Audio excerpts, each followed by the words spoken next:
You're listening to the Paranormal UK Radio Network, and now it's time for the Paranormal Peep Show.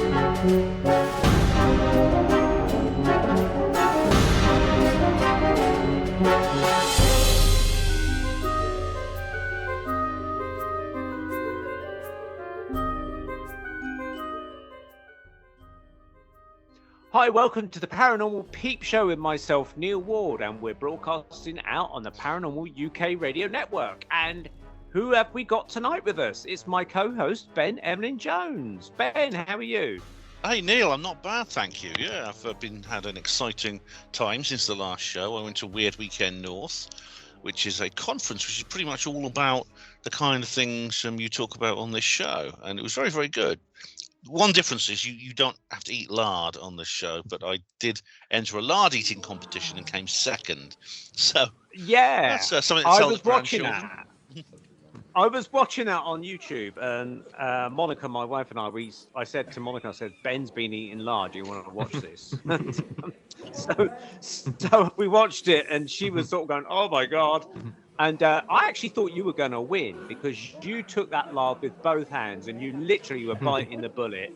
But the other guy, your contestant pal, he was doing it very slowly, and I thought, no, he's not going to catch up with you. But somehow it was like the tortoise and the hare. He raced past you and beat you. Yeah, he did. Oh, Ben Fiddler, yes, he's now the lard eating champion. He's deposed me from my title. But I'll see if I can win it back next year. It's just a tradition started by Richard Freeman, who has that kind of sense of humour. He likes that kind of thing. And so I think you've had him on your show, I believe. Interesting chap. Yeah. It's it's something that was actually quite difficult to do. It was a huge gluttony kind of endurance test. I felt pretty ill afterwards, actually, and it's not the sort of sport you can really practice because, as Alan Partridge said, I'd be dead. So I'm glad to get that over with. Wow. You're a champion for doing it, at least, and the fact that you've kind of like done it a couple of years in a row now is hats off to you. You are the lard eater, which is it sounds really unhealthy. I must admit, it's not something I would really want to enter into a competition. I'm the sort of quiet guy that might enter colouring competitions and things like that. I'm not really a hard man like you are. In these things, and I must tell people, sorry that Andy isn't here. He sends his apologies. He's actually not here tonight. He's actually away, so he will hopefully be with us next month round. But Ben has kindly agreed to step in. And talking away, I went away after the last show was recorded. I went away to the Orkney Islands to visit my daughter, and it so happens, literally just as I arrived, I ate something not quite the equivalent of lard, but something probably just as dangerous. I ate a dodgy cheese sandwich that I bought in Inverness Airport, and about 3 hours later, I was thrown up on a coach virtually. And by the time I arrived in Orkney, I was full-blown food poisoning from this cheese sandwich. So all our plans for driving about and going here, there, and everywhere literally had to be put on hold. I was absolutely sick for about 4 days for the whole duration, and I only started to get better when I had to leave Orkney and head down to Edinburgh to then visit my son. So yeah, the pitfalls of eating cheese sandwiches. Always check the date, folks. And I just didn't bother checking the date, but they should have thrown it away by all accounts, but obviously they didn't. So thank you, W.H. Smith's Inverness Airport. Dear. Anyway, did you enjoy the Weird Weekend North? There's some interesting folks that you saw there talking. Very much, yes. It was great fun. I mean, it was a social event more than anything else. I think, like most of these conferences, I got to hang out with some of the other people from the Centre for Vortian Zoology and other paranormal groups around the country, and had a really, really wonderful time. And the speakers were really good quality. I don't know if I could pick a favourite, possibly Bob Fisher, who talked about He gave a very autobiographical speech about his interest in weird stuff when he was a kid, about how he fantasized about portals and things like that, which is actually very much similar to myself. I'm of a similar age to him, and and I can sort of identify with that. I suppose the difference is he didn't really talk about any real type evidence. Other people did, though. I mean, there was discussion of ghosts, of vampires, several other things like that. It was the videos. There will be videos on to watch pretty soon, I think. So many thanks to everyone who's on Glenn Vaudrey and his wife Kerry, and who organised it and did the catering and things like that. Excellent work, brilliant conference. And which town do they do this in the north? It's called Rixton with Glazebrook. It's actually a little village just outside Warrington, Cheshire. And it's very easy to get to. It's a lovely remote area, near the Manchester Ship Canal, and you can actually get to it quite easily by bus from either Warrington or from Manchester. And it's a charming little area in a flat valley, and it's really beautiful there. And when the weather's nice, it has a real atmosphere to it. Cool. Excellent. Oh, well, maybe, one day I might go up there and check it out. But you'd love it, Neil. You'd really love it. Yeah, it does sound up my street. I'll just steer clear of the lard, but I think apart from that, it'll probably fare quite well. So yeah, anyone who's been connected with that show, please get in touch. Maybe I can do you a talk at some point. Anyway, we better crack on with our show. So those people that are with astute hearing may have heard a few giggles whilst me and Ben were talking about lardy cake. So that was our guests that are waiting in the wings to join us, and that is Mark and Liz Froud, otherwise known as the Crafty Nihilists. Hello, Mark and Liz. How are you? Hi, guys. Hello. Hi, Ben. Hi, great to see you both. Thanks for having us. Thanks for having us. Thank you for joining us. Thank you. So, whereabouts are you in the UK, roughly? Not your full address, but just roughly in the UK for those that want to stalk you from a distance, at least. Well, I think the people that listen to us know that we live in Box, a small village in Wiltshire, so miles outside of Bath, very near all of the stone circles and Avebury, wow, Stonehenge. And also, as people on Ben's channel would have seen when he came to stay with us and we went to the Glastonbury Symposium, but went with Ben around here. We're very close to Rudloe Manor and all those potentially alien connected underground military base and all that. We're on top of a deep underground military base here. Which could explain a lot. These be the super large rabbits that Miles Johnson goes on about. I think that's So Rudloe Manor, yeah, that's a famous one that comes up in UFO literature as a place that's supposedly got some UFO stories connected with it. And I actually wonder myself, I mean, I've actually just written about it in this book that I'm doing called True Tales of the Paranormal. And about 13, 14 years ago, I was doing a talk at a pub in Hampshire, and it was about ghosts and spirits and that kind of stuff. But one of the questioners asked me, his name was Dave, he said, "Oh, can you tell me that all ghosts come in sort of different shapes and sizes?" And I said, "Well, what do you mean exactly?" And he said, "Well, I used to work in he didn't really sort of say what it was, but he said we used to do some sort of technology development in the early 1970s in a kind of manor house." He didn't name what it was, but I think he indicated it was for the MOD as a kind of contract or something like that. And he said it's what you would call today as like the silicon chip, but they didn't call it that then. And he said that he was working there with his technician buddy, and he was working on one side of the room, and his technician was working on the other side of the room. And from, as I said, it was in an old manor house, so it could have been Rudloe Manor. And he said suddenly the room lit up with a blue haze everywhere. And they both looked around. So who switched that blue light on? And they looked, and they both looked behind them. And between them was this blue green box about the size of a shoebox. And he said it was just floating past them silently down between them in this workroom they were in. And he said it went out the door and turned right and went down the corridor. And they kind of gulped and Wow. thought, what the bloody hell was that? Mhm. And so they went and found their boss because they lost track of this blue box. They went and found their boss and sort of said, we've just seen this blue flying box going down the hallway, sort of thing. And he said, come with me.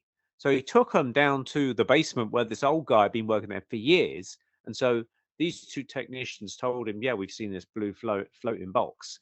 And this old guy said, yeah, I've seen it too, many a time that I've been working here. So I write about it, but I don't call it a ghost. And I actually said this to the guy, Dave, when he told me. I said, I don't think it's a ghost. I said, the best guess that I could come up with at this time is perhaps it was some sort of reconnaissance device, because it sounds like it's going around Oh, looking at yeah. people, maybe recording people in some way. Mm. Whoever it's from, don't know, Mm. Russians, Chinese, North Korea, or it could be from further afield, alien tech, something like that. I don't know for sure, but Yeah. they both witnessed it. And of course, it's not going to be written down in some sort of news to declare thing in some MOD kind of material that they're going to release to the public. I think they're stuff pretty shushed because they don't want to presumably tell people that their premises are being infiltrated in ways that they can't stop. Yeah. But yeah, and it could be Rudloe Manor for all intents and purposes. I don't know, and I Amazing. imagine that a lot of these manor houses are kind of taken over by contracting companies for the MOD and places like that. Yeah, so I've We're told you that surrounded story by before, MOD, haven't I, aren't we? Yeah. Yeah. Well, Definitely. We saw quite a few yeah. places, didn't we? Yeah, Yeah. and there was Yeah. that little thing that we saw just before lockdown, wasn't there? I don't know if you can remember the name of it, but Ben, we told you about it a lot.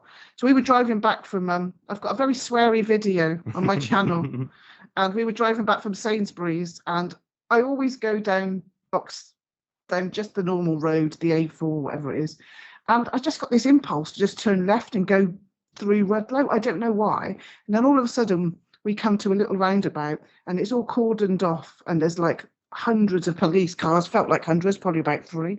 And then these massive lorries. There was about 3 massive lorries. Yeah, huge. It was going forever. And Good what's it? It convoy. was something like, what was it? giant computers, Yeah. massive on these lorries. Again, it's mentioned on Ben's video. I can't remember the name of it, but I think Ben looked it up, and it was a contractor that deals with computer hardware, but obviously major scale, not just a few laptops. And the size of these lorries were absolutely enormous. Driving down to a real Skynet drive. It's actually we've got a Skynet drive in Rudloe. But luckily, down you captured an image of the logo, the emblem of the company on the side of the vehicle, which is very useful because I did look it up. It is an electronics firm that specializes in military intelligence contracting. So it develops a lot of classified technology for the national security state.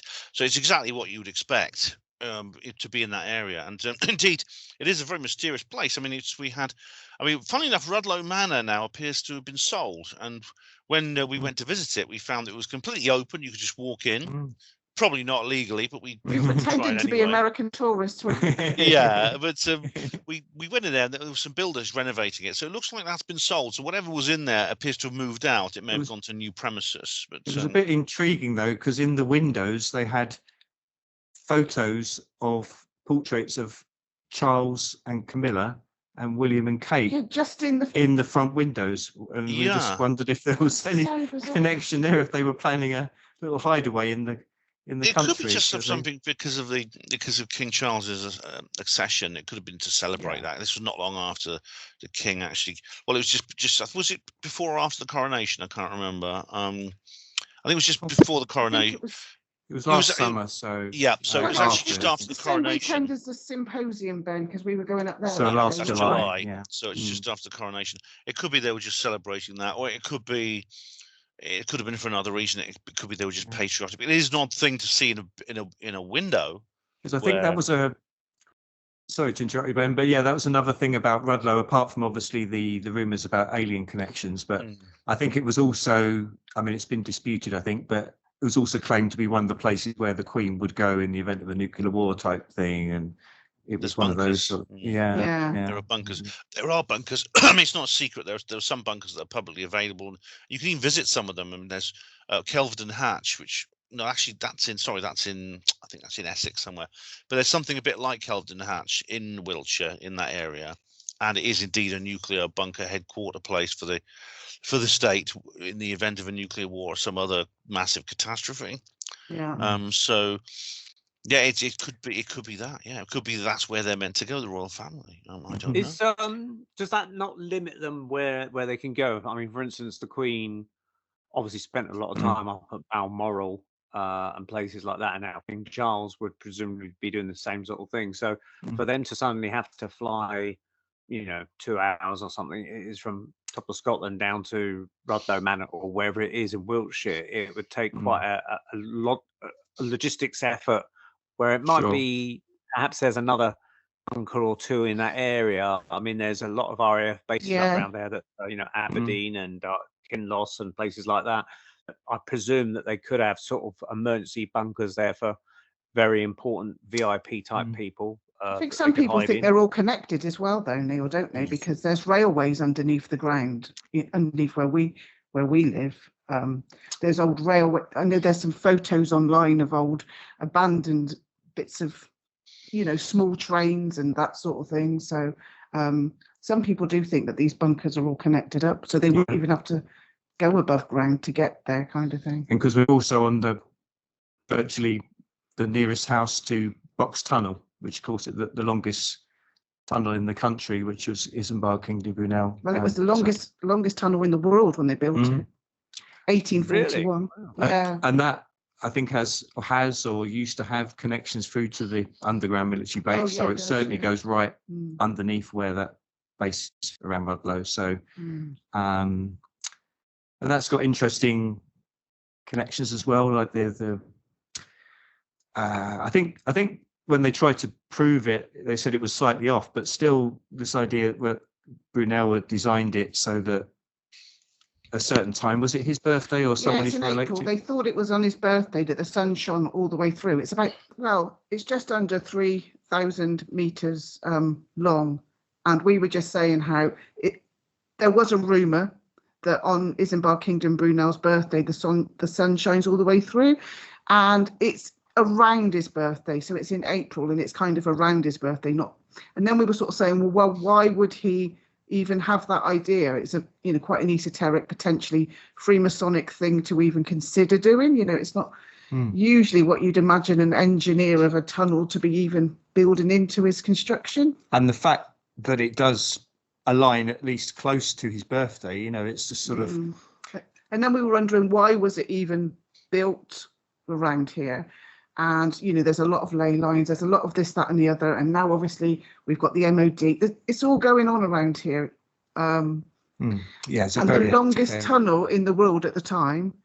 Why would that needed to have been built here when we know that there's underground things here as well? It's all very. I seem to remember reading that they were saying it because it obviously cost a huge amount of lives. About 100 people died. It took 5 years to build. About 100 people died. Yeah.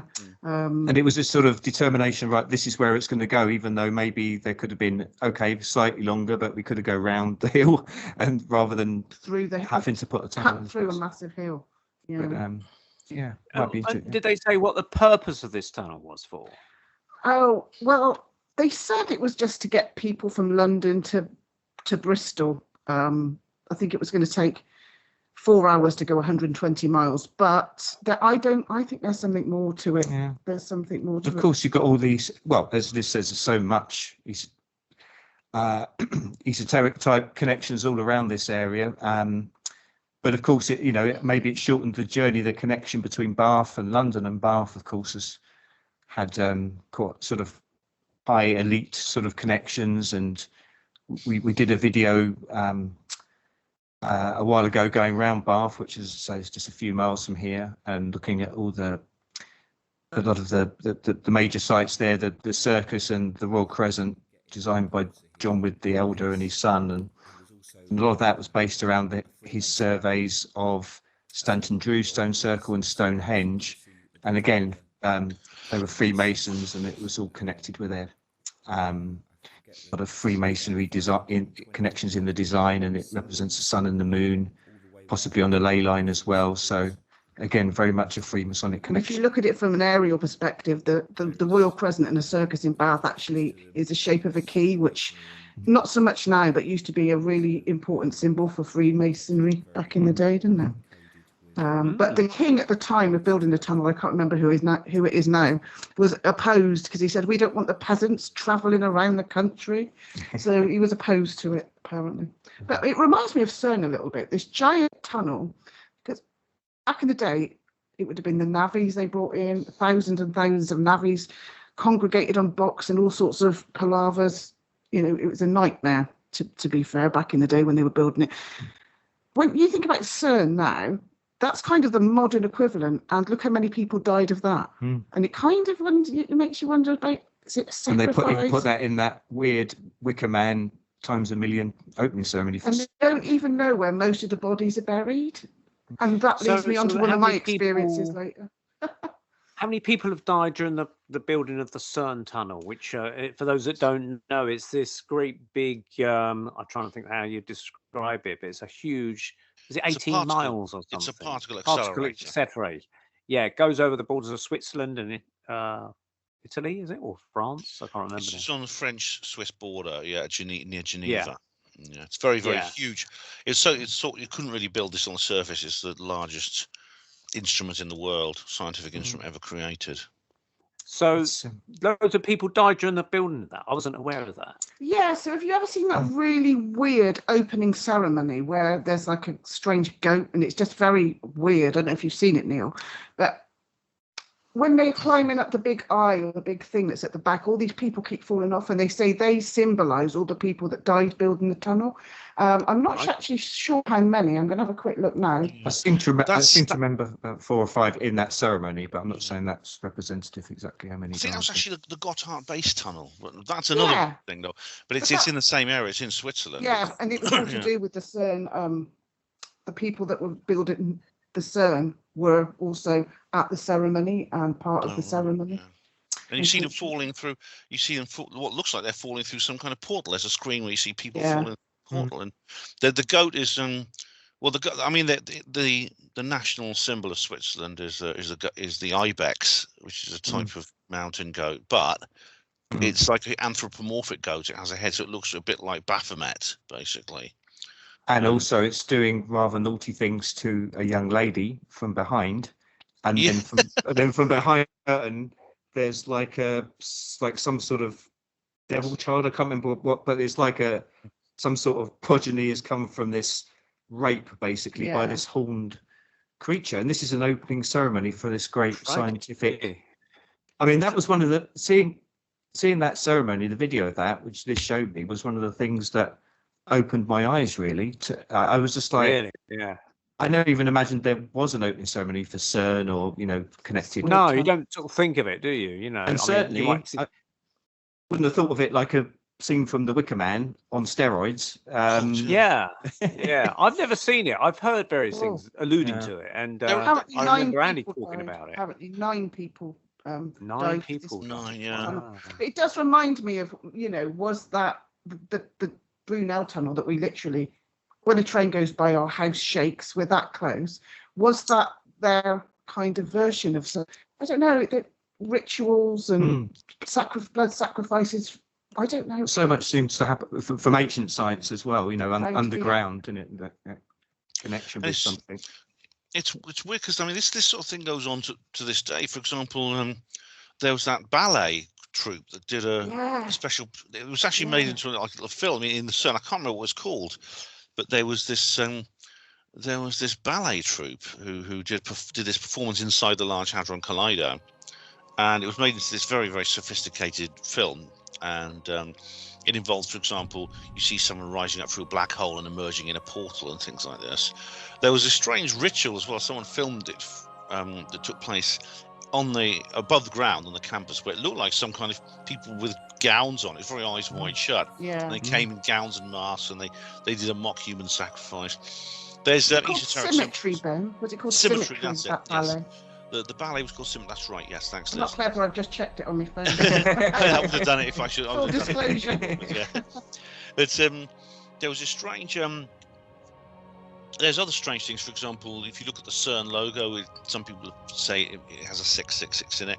There's also a statue of the god Shiva. Now, this was presented by the Indian Nuclear Science Institute, or the which is set up by Chandra Bose, a famous Indian physicist, a colleague of Albert Einstein. And now, in the Hindu pantheon, Shiva is one of the most potent gods of all.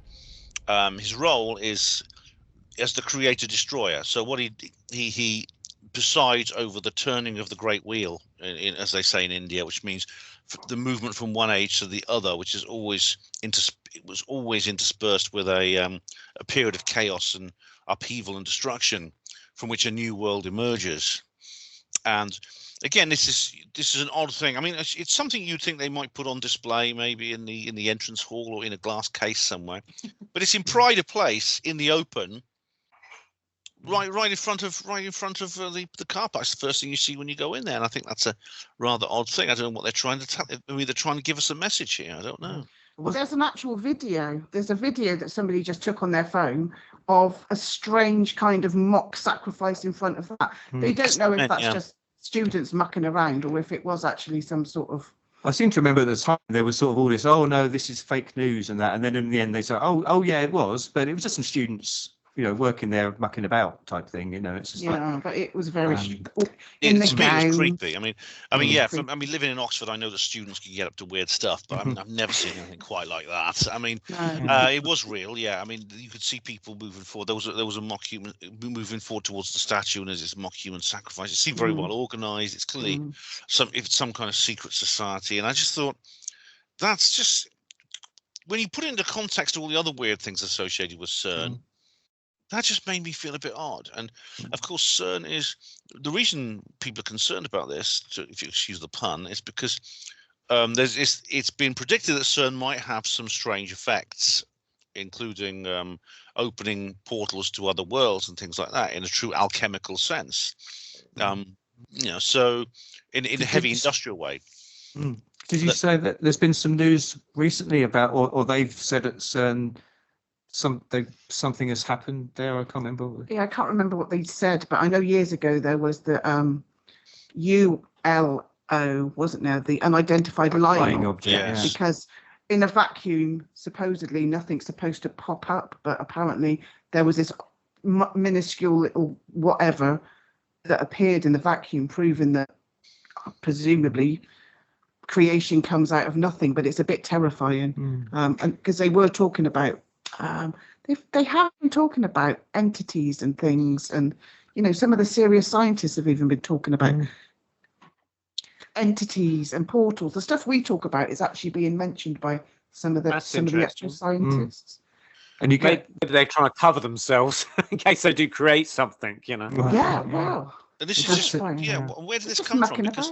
Because the unidentified lying object was in the beam pipe of the 17-mile underground tunnel. Now, this is a vacuum tube where the proton beams scatter and they collide and scatter particles. Now, this vacuum is a harder vacuum than deep space. It's very, very intense. It's completely sealed off from the outside world. So how on earth could something appear in there? But this this guy, Dr. Rourke, this guy who helped Professor Albert de Rourke, he said that the unidentified lying object turns out not to be a problem for the operation. It's just something to keep an eye on. It's in the vacuum tube. That's not a problem. As long as it doesn't move and remain stable. Bloody hell. We've got some things in our house like that, to be honest. Someone let a fly in there accidentally, So are they going to build another tunnel? This is what I've heard, that this isn't big enough for the job they wanted. The FCC, the future something collider, it's going to be even bigger. I think it's going to be about 47 miles in circumference. So whatever they plan to do with CERN, they plan to upgrade it or to do it again or to expand it. I don't know what that will happen. And obviously it's going to take a long time to build, so and it'll cost a lot of money, and it hasn't even started yet, so we don't have to worry about it just yet, but it's still something to keep an eye on, isn't it? And I mean, it's been connected. The activities at CERN have been connected to things like the Mandela effect. The Mandela effect didn't exist until it was identified by Fiona Broom just after CERN began its run 2 in 2010. Before that, it was never a thing. And then suddenly people start coming forward saying, "Oh, I remember. Oh, but Looney Tunes used to be Looney Tunes, didn't it? And when Nelson Mandela, didn't he die in 1986 or something?" We identified matchstick men and matchstick cats and dogs. Apparently, it's matchstalk men now. That's nonsense. It's really what's weird. What's a matchstalk man? It's uncanny. I didn't know what a matchstalk man was. Because I'm a Looney Tunes guy. I'm a Looney Tunes man, definitely. 18-mile tunnel built just so that we can argue about Looney Tunes. I know. But now, interestingly, still talking about this CERN tunnel, is that our friend Philip Kinsella, who's a medium, as well as a UFO experiencer and things like that, he actually was experimenting around the time that the CERN thing was coming online with a ghost box type of receiver. And he said that he got some scientists that are deceased on the other side. And so he decided to take the opportunity to ask them, is this CERN tunnel, is there any other nefarious purposes it's going to be used for? And he said, I think that's what he said anyway. He said that there was a pause, and then there was a kind of a laughter. And he said, not an evil laughter, but a laughter of almost sarcastic kind of tones coming back through this ghost box from these scientists on the other side. Sort of, we can't tell you that type of thing, as if they knew something, but they didn't want to kind of let the Earth people know about it, type of thing. Which I thought was an interesting thing. I mean, I've thought about CERN. I think obviously CERN wasn't the first sort of particle accelerator, and there were some others before that. But obviously, this had huge, much greater scale than previous. But I've been interested because you were talking about Weird Weekend North and the talk about which I heard about all those programs, children's programs and things like that around the 1980s, my era as well, growing up as a child. And I've often had a thought since I was doing academic work about something drawing me to the 1980s, and when I was doing research into the Lost Child and programs on mainstream or like Stranger Things and things like that, which are flashback, they're set in the 1980s and they're around all these ideas of strange things happening with reality and time.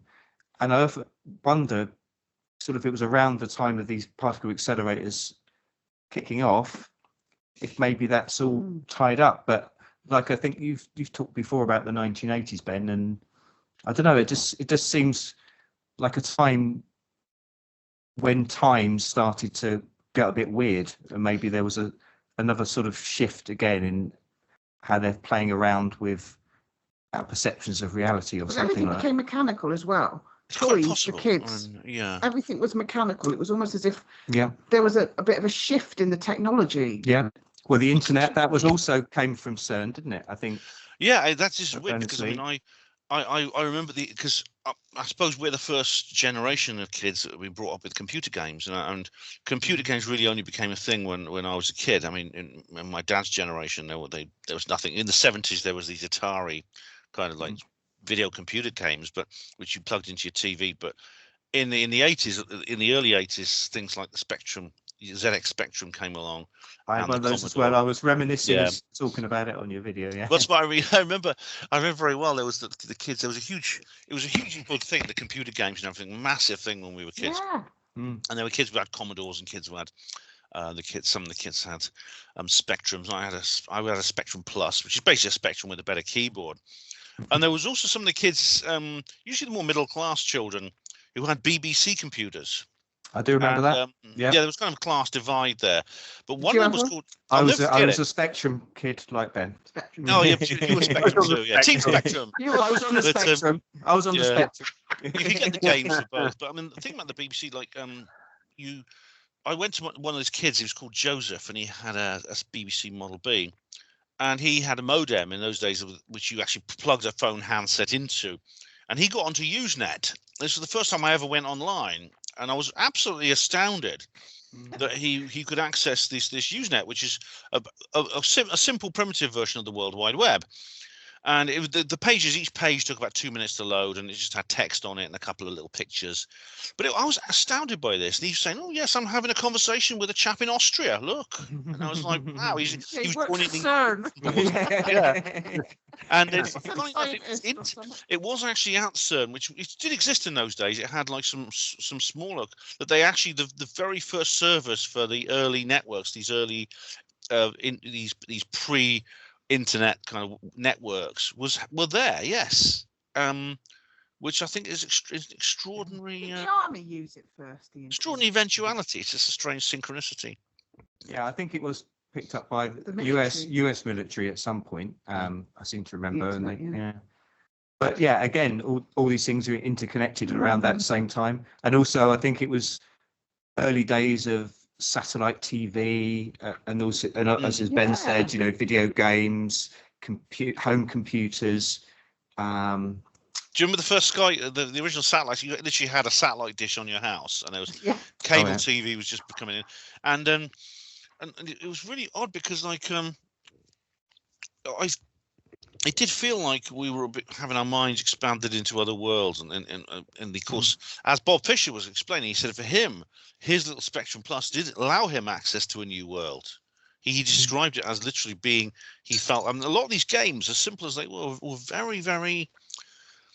They were very immersive. They were very absorbing, these little simple games, and the kids used to love them. I remember, and I was going to say something else. I've forgotten now. It'll come back to me in a minute. But I suppose in the negative way, that's the thing. I suppose it's sort of it obviously now it's gone on to a whole other level, and is it that the powers that shouldn't be? That's where they're more and more want to suck people into that virtual world to take us out of the everyday reality. So we're just plugged in 24/7 to the virtual world, and we can, you know, we vacate the real world.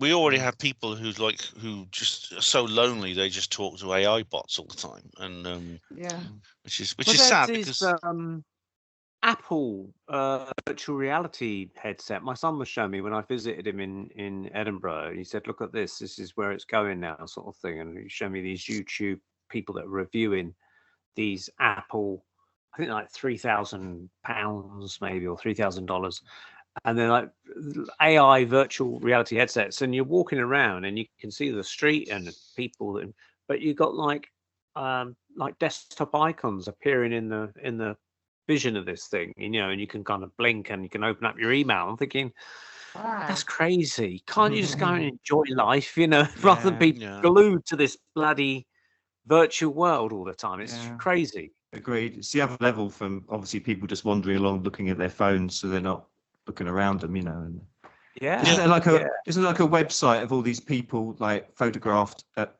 spectacular locations like the Grand Canyon and that, and it's like teenagers just looking at their phone, you know, sat by the edge of the, you know. Well, that was like when we went to Oslo, because one of my favourite artists is Edvard Munch, and he's quite the depressive. His paintings are very, you know, melancholy. The Scream, didn't he? The Scream. Yeah, that's right. That's right. Yeah.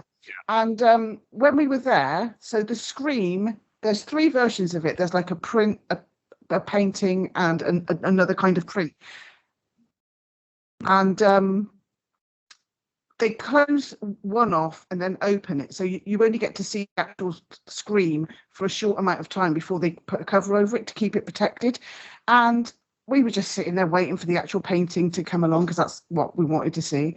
And this guy, he came in with his phone, and he looked at the screen through his phone and then walked out. And the whole of the experience, he still never saw the painting, because he viewed the whole experience through his phone. He could have just looked it up on the internet. And then there was another one, a different picture, I think, where it's actually the one that's called Melancholy. It's a really sad painting, and this dad got his daughter to stand in front of this really sad painting. I mean, I was in tears when I was looking at this art for the first time, because it's my favourite artist. And he got his daughter to stand in front of this painting called Melancholy, and she did the pouty trout face. Well, he took a picture of her. I mean, postmodernism gone mad. What I was quite an cross awful, about what an awful trivialisation. Yeah, This thing. Philistines, honestly, total Philistines. I wanted to ask you guys, because I mean, I've known you a long time, and I can't remember if we ever discussed this privately, but you, of course, there's two of you, Liz and Mark, and you are a couple. You're married, and you're spouses, but you have this shared identity, this gestalt, sort of this gestalt manifestation of the Crafty Nihilist. And we always talk to you about it rather than them. I sometimes say them and sometimes I say it, but where did that come from? And the name and the idea, where did that come from? Well, I have an Etsy shop. It doesn't have many things for sale on it at the moment, and I wanted a name for my Etsy shop.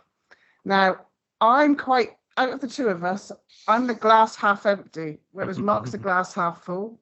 So I quite enjoy nihilistic humour, and because I can be down in the dumps quite a lot. So to get me out of being down in the dumps, I've always turned to art and creating and creativity. And I used to make quite humorous nihilistic cards to sell. Used to make me laugh, used to cheer me up, used to get me out of the doldrums. And so I named my shop the Crafty Nihilist, and my logo is like a yin yang. So it's the dark and the light, and it's joined together in the middle by what I tried to make it look like stitches, because that was when I was in my embroidery phase. So it sort of symbolizes craftiness, the art that brings me personally out of the doldrums. But then we got onto YouTube, and it kind of works because we're a little bit Mark on YouTube calls himself the less nihilistic Mark. We're kind of that black and white version. And so we're yin yang. We're yin yang. So it kind of worked, but it did start off because I needed a name for my Etsy shop. At one stage, when I had longer hair on my head, when we first got together, I thought we should have a sort of a clothing range, hippie and goth. Yeah, goth and hippie. Yeah. We should. So yeah, it started off. I can be quite nihilistic sometimes, and creativity just gets me out of that frame of mind. That's where it started. But then this kind of works. Well, you collaborated, like, for example, Mark's written a book. I've read the book, actually, and it's this kind of poetic, kind of novel type story. But you've done the cover art, Liz, and it works quite well that way. Oh, we're a good combination. Thank you. We've actually done a book of poetry, but we haven't got it published yet. We've both done the poetry and the words. So we're hoping to do more. Yeah, and I've done a few bits of art with it. But thank you, Ben, for mentioning the book. In all good bookshops, it's not in all good bookshops, but it's on lulu.com called The Individual. It's not even in any bad bookshops. But yeah, just it's great to have that combination. I think we complement each other well. Is more on the visual side. I'm more on the word side. What are you going to say then? But Liz is pretty damn good at the words as well. Liz, you are the one that kind of, if I understood this right from your emails, that you were more into all the kind of alternative thinking, the Richard D. Halls, the UFOs, paranormal maybe, and then Mark kind of slowly kind of came around to it. Is that right? Yeah. So I've been into it for years, but it was kind of entertainment. It was just, it's never going to happen in my lifetime. I just used to, do you remember when David Icke used to have all those videos? It was open your mind. Do you remember it with that song on? And I just used to bloody love it. But I wasn't expecting it to start happening in my lifetime. So when I met Ben, oh, when I met Mark, oh, that's a Freudian slip there. I think I should leave now. You better write that down, Ben. Oh dear. Scandals coming now, yeah. When I met Mark, he was a right lefty, wokey. A right lefty. He was a right lefty, wokey. We used to have not arguments, but we did have discussions, debates about, because every time I used to say global warming is a load of rubbish, he'd call me Donald Trump. Oh, that didn't go down very well. I've learned. But you've got better hair than him. I mean, totally. I will 100% accept, really, and I think it's. I think I could be the positive other way, because you see all these things where the sort of Bill Sanders type of, I used to be a conspiracy theorist, but I've come out of I've woken up now from the stupidity and seen sense, and it's like, Well, I'm the other way round. You know, I used to be a woke liberal, and now I realised and saw sense and knew that I was looking at ridiculous ideas and the wrong way, and now I've realised a much better way of seeing the world. You know, but I think I always had an interest in or belief that there was more to life than what the material world that you could see and feel. And you know, when I was a kid like Ben, you know, I used to get the Unexplained magazine. I always had an interest in sort of, I suppose you could call it esoteric phenomena, and it came out in sort of like in science fiction and that sort of thing. But I guess politically, I did get sucked down into that route. I think it's how they do it. It's, you know, they put things out to appeal to people, and they think, oh, we don't like the system because the system is wrong and it's controlled by powerful people. So we need to do something to change it. So they sort of present this opposition. Oh, you know, be a left winger then because you're against all these powerful rich elites. But you sort of, as I've come to realise, it's all a game that they're playing both sides off against each other, and you could just get caught up with false sort of stories about how the game's being played and these sort of left-right paradigm in politics and things like that. So yeah, just listening to things with Liz. I think it was the Richard D. Hall thing. I made you watch the Maddie McCann thing. That was one of the big ones, because my academic book, which did get properly published, was around the lost child, and it was, I mean, English literature was my thing that I did at university, so it was looking at lost children and how prevalent they are in writing, going back to fairy tales and beyond that and up to a modern time. You know, I mentioned Stranger Things. So the Madeleine McCann case was, and also she was supposedly abducted on my birthday, how many years ago it was. So, but yeah, looking at Richard D. Hall's, looking at Richard D. Hall's videos, the way he forensically brilliantly dissected the lies of what had been said, and he went into such detail, and it was like, well, you know, this is certainly not some crackpot that's just making something up off the top of their head. You know, he proved it in such a way that you could see that the official narrative was definitely not as they said it was. And it's one of those things you sort of think, oh, well, they were lying about that. So what other things have they lied about? And yeah, there was that was one of the big ones, Richard D. Hall on Madeleine McCann, but also I said that Cern opening ceremony just blew me away. But yeah, certain things, and just over time, some things harder than others to sort of, it's that thing of trying to sort of break down beliefs you've had for a long time. But Brexit was another one, wasn't it? That you sucked me back in. Honestly. but yeah, but you know, I've seen better of my ways. It's good to see both sides of things, I suppose. Yeah, definitely. I try to do that. I think interesting, by the way, that I mean, obviously, like we are different in a sense. You're quite a recent convert, Mark, and you were married to someone who sort of like helped you see that way. And everyone has their sort of like how I got red pilled story. But one thing I think one thing I noticed we tend to have in common, and it's not universal, that we, in terms of age, we tend to be of the generation late Gen X, early millennial, and maybe it is to do with the influence of like the rise of technology and electronics as childhoods.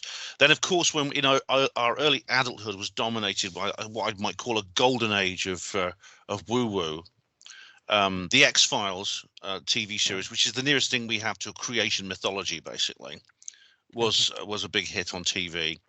And then, of course, it was also at that same time there was the early internet. Well, the World Wide Web started to become popular in the 90s, and it sort of took over from where the earlier networks sort of left off. And so I think that may be the reason why so many of us are of this kind of age group. I mean, obviously there are older conspiracy theorists, or there are younger ones, but generally we tend to be this sort of age group. And I think I'm the older ones.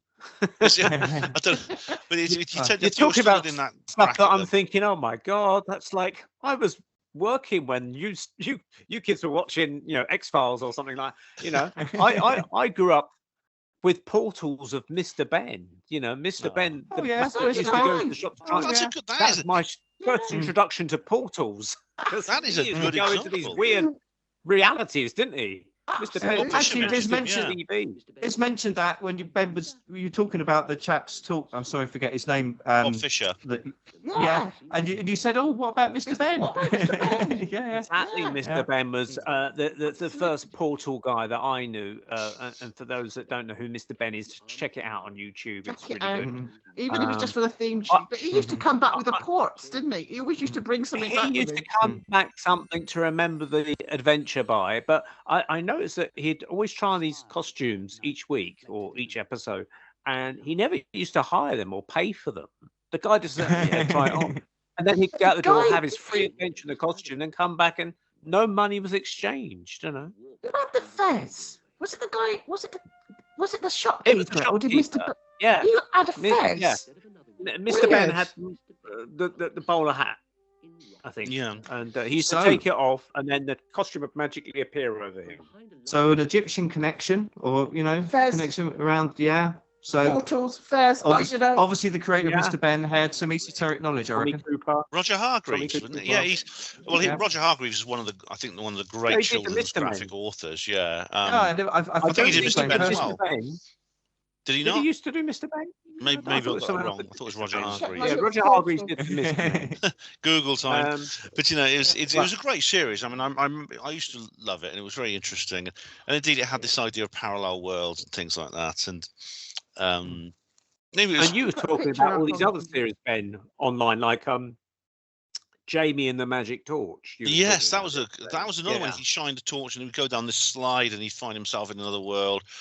I mean, this is a recurring theme in all through history, and in more recent fiction, you can find it. We've mentioned Stranger Things, which is a more recent series, which has basically the same kind of plot and involves like missing children as well, and experiments. And there's that young girl they find who has with the short hair, who's been in a laboratory, and horrible 11. things like that. Yeah, and it's that again ties in with, I think, with the X-Files and things like that. So I do find it an extraordinary weird thing. I mean, Bob Fisher mentioned like this goes back to times of ancient mythology. Like there's this cave where in Ireland where you go to the Tir na Og, the land where there's a kind of spiritual beings. It's like a parallel universe where there's these spiritual beings. We of course we also have legends of the spirit world or heaven and things like that. And the cave to Tir na Og, by the way, you can visit. It's in County Down in Northern Ireland. If you go in there, apparently you can get to Tir na Og. But I know a few people, actually, according to Bob, people have gone into it and they've not found Tir na Og. But it's according to mythology. What is it can Tir be na found. Og? A creature? It's the or a person, Irish. or- It's in Irish mythology. It's the land of the spirits. They call them Right, okay. she. It's spelled Sidhe. The she, which is the spirits, Yeah. the spiritual beings. That's- Yeah, That's where Right. the jinn are supposed to hang out, in caves. the she and the jinn are very similar. Yeah, the jinn of Yeah. the Middle East. Yeah, They're from and the Middle East. But yeah. Interesting. In my research recently, I've been looking into Pan and the mythology of Pan. And there's a guy, part of the Findhorn Foundation, was assisted by this man who was a scientist called Rock something or other. I forget his name, but he encountered this little fawn creature in Edinburgh who followed him, or he followed it, or something. I can't quite remember. And then a month later, this same guy on one of the Western Isles of Scotland encountered Pan with another chap, and he said he grew out of the ground like as a monk, Ah. then revealed his hood, and he was over 25 foot tall, and he said, "I am What? Pan," blah blah blah blah, And apparently, when I was reading up on Pan, that's where the word panic comes from, because it used to instill Really? fear into people. The sight of seeing Pan, hence the word panic, which I thought was very, very interesting. Yeah. That's a Very, yeah. talk about synchronicity. I don't know if you ever listened to Ed from The Outer Light. He's also got Mirror World. He's got lots of different YouTube because he keeps getting kicked off. He's a New Zealand guy and he's great. And this is such a coincidence. And he stumbled across. He loves Half Hot Mum. He loves really old Mhm. British comedies. He loves it. He's Don't really blame him. nostalgic. And at the end of 2 of his recent videos, he played Whispering Grass. Who's a singer? Oh, Windsor Windsor Davis. Windsor And Davis Donna Stout, Stout, yeah. and Donna She's Stout. cool. And And Windsor Davis, honestly, yeah. when he played that, and it made me a little bit tearful because it's so beautiful, and you kind of forget we've got all this nonsense music now. Anyway, that's nothing to do with what I'm talking about, but it's a real coincidence because he was talking about where did one of his viewers said, oh, that's where we get the saying grass, or to grass somebody up because of this song Whispering Grass. Well, we don't know that, and he was looking into it because of this, and he said that one of the maybe we get it from Pan, the myth of Pan, because apparently Pan fell in love with a beautiful woman, and I don't know, I only heard it this morning. That's what I mean. It's such a coincidence how you're talking about Pan. And the beautiful woman was for some reason turned into reeds of grass. And you could hear her singing, or when the reeds moved, you could hear her singing. So that's why he made his pan pipes out of these reeds. It's just a synchronicity, just a little synchronicity. Yeah. You're bringing up Pan, and I literally just learnt that this morning. Very It's strange. fascinating as well. Another one of my things that I've done from academic times is about language and what lies within it. So it's fascinating. I didn't know that about Pan and Panic. So it's all those connections of language and mythology and the supernatural. So some these mysterious spiritual things within words, that hidden inside them and hidden meanings of things. It's quite. Yeah. I mean, yeah, I've been sort of going through my notes and things methodically, trying to basically improve this book that I've got called True Tales of the Paranormal. And so this is why I came across it recently about the panic thing, which I thought added greatly to it. But the original tale sprung from a story that he told me on an aeroplane, an EasyJet plane going to Spain, about 15 years ago now. And he was Iranian, but he said he was an architect, but he lives in London. But he said, I'm from Persia originally. He says, I prefer to call it Persia, but you know it today as Iran. And so he said, what do you do? And I showed him some of my photographs of my artwork, fairy beings. And your artwork is stunning, by the way, Neil. Your artwork Thank you very much. Stunning. Thank you. Very good at faces. Thank you. So I showed him all the artwork on my phone, and I ran this fairy museum at the time in Orkney Island, Scotland, hence the Orkney visit earlier that I mentioned about. And so I said, what do you do? And he said, well, I'm an architect and I'm going out to Spain to check on the properties that I've been developing. So I said, oh, that's nice. So I thought I'd start talking about some of the weird fairy stories that I've come across, because around about that time I've been watching this DVD called The Fairy Faith by a Canadian filmmaker called John Walker. And in The Fairy Faith, they interview this Glaswegian builder called Steve O'Dale. And he had gone to this fairy hill somewhere in the Cairngorms, I think, in Scotland on holiday in about 1997, we think it is. And he said that he was just looking at the rainbow forming over the valley and thinking what a lovely view it was, because it just stopped raining and the sun was coming out from behind the clouds and the rainbow was forming over the valley. And he thought, oh, that's absolutely stunning. But he said the whole time, out of his peripheral vision, there was something down by his feet and it was annoying him. But he thought, no, I'm going to carry on looking at this lovely view opening up before me, this beautiful panorama of the valley. But all the time, that annoying thing was down by his feet. So he thought, what is that? And he see what it was. And he said he saw this woman about sort of so high, maybe a meter, maybe a couple of feet, I'm not quite sure, brown leathery looking skin and a sort of a small brown hat pointing up. And he said she had an old pair of sort of sheep shears. And he said that she was cutting around the sole of his shoe. And he said where his shadow extended in the afternoon sun, where his shadow stopped, he said was the male equivalent of this brown being lady, probably a similar height. And he said that he was rolling up this guy's shadow like paper. Oh, give me the creeps. Yeah, rolling up the shadow like paper. And he said he didn't know what to think, because of course you don't, do you? And all he could say was "Oi!" as he looked at a boat. And he said they looked at each other in absolute surprise, thinking, "Oh my God, he can see us!" And he went, "They'd vanished." And he said, "I dread to think what would have happened had I not seen them?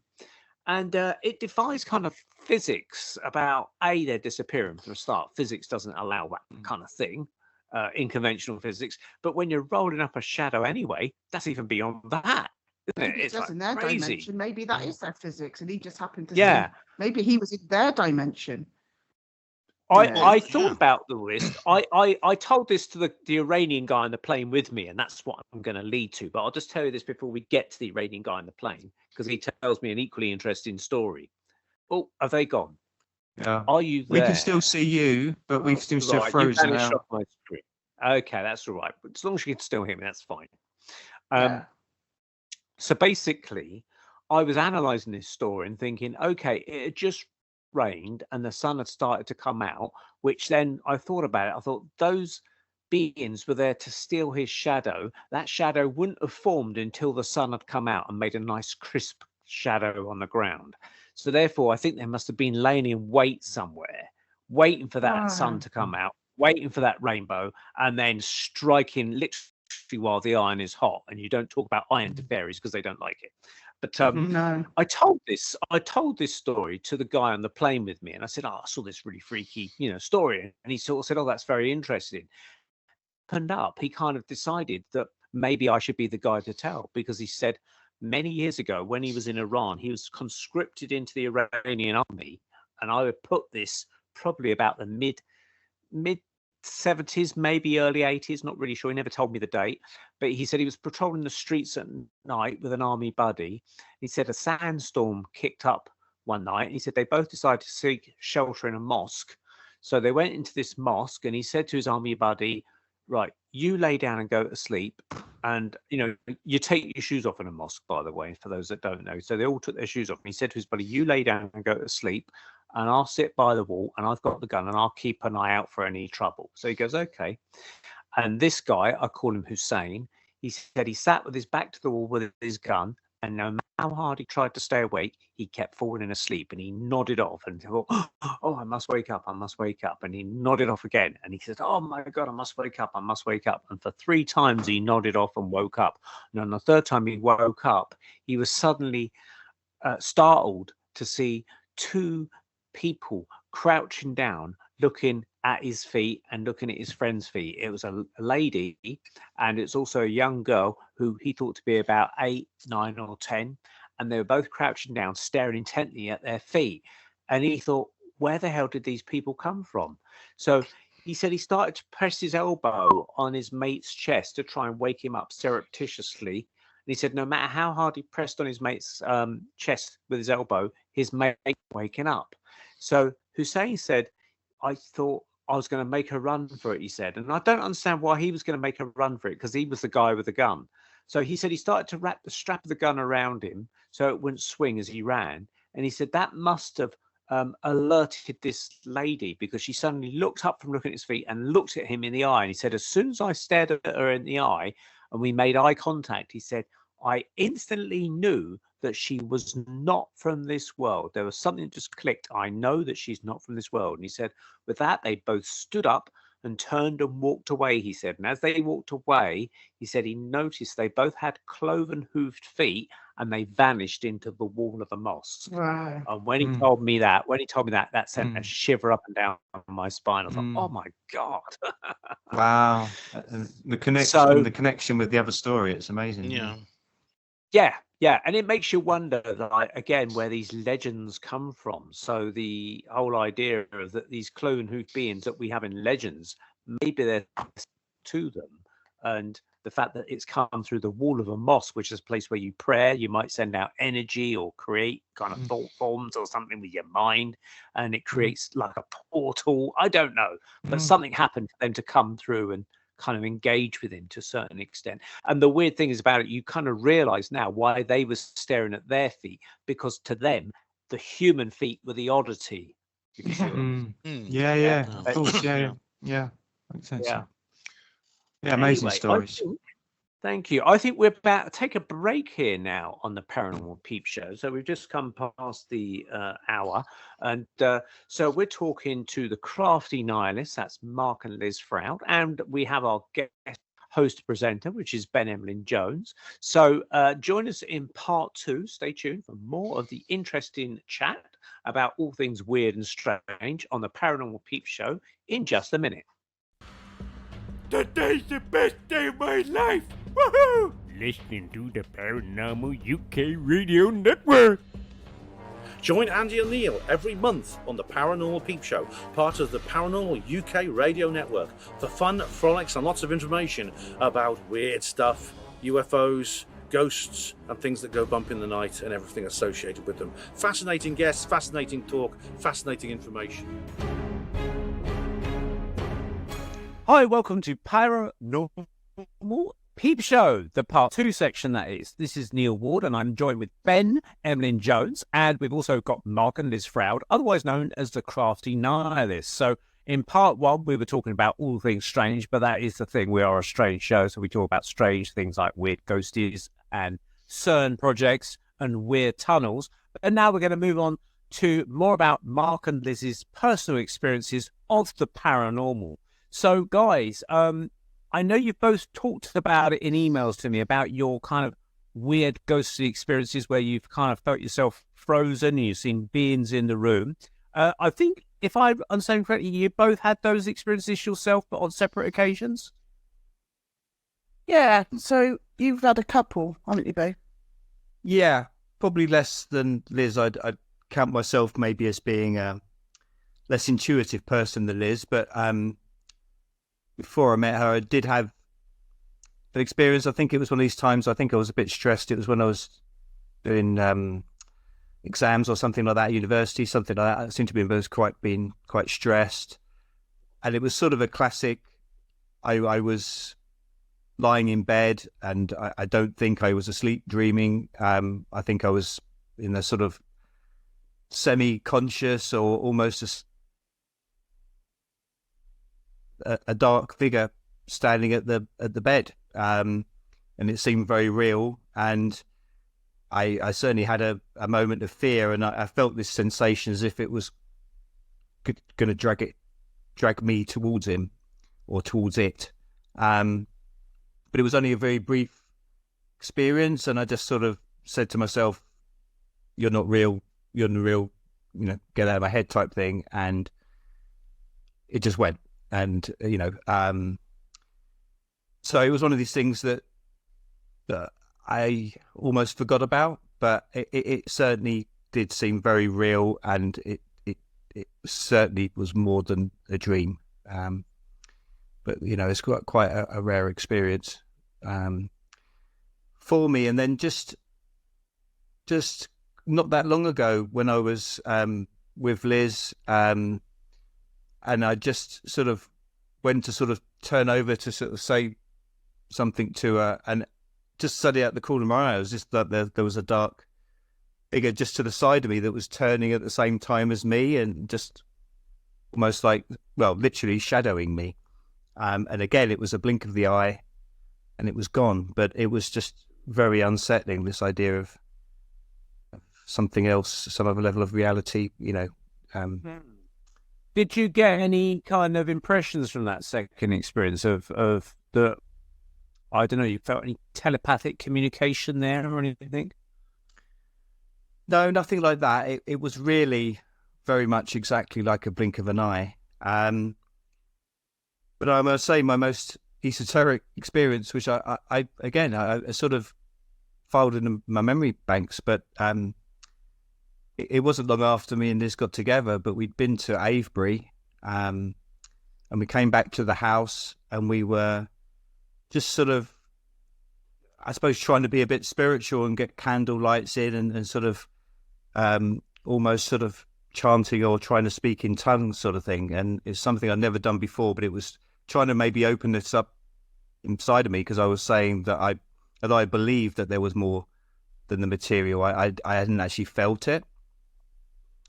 And something came through, and it was like, it wasn't, I just started howling like a dog, just sort of almost like barking at the moon type thing. And it was very short lived. And I was just sort of panting. It just sort of took my breath away. And we had a dog at the time, departed Frodo, bless him, and he sort of jumped up and was looking at me like another dog that I'd sort of turned into. It was just, again, a very brief experience, but it was like, I can't say that I felt something coming through me or anything like that, but I just suddenly started howling like a dog. Just something made me do that, which never had anything remotely. Mark, that's not. I'm not used to howling like a dog. If I started doing that, you'd be like, "Oh, for God's sake, shut up! It's not you again." But no, it's something I guess I don't know what it is. Although, again, even before my more recent awakeness, I did believe that there was more to life, and I was certainly interested in the paranormal. So it wasn't that I was skeptical or disputed that was ever a thing, but I didn't intuitively feel it. We sort of put it down to the academic brain and maybe overthinking, didn't we?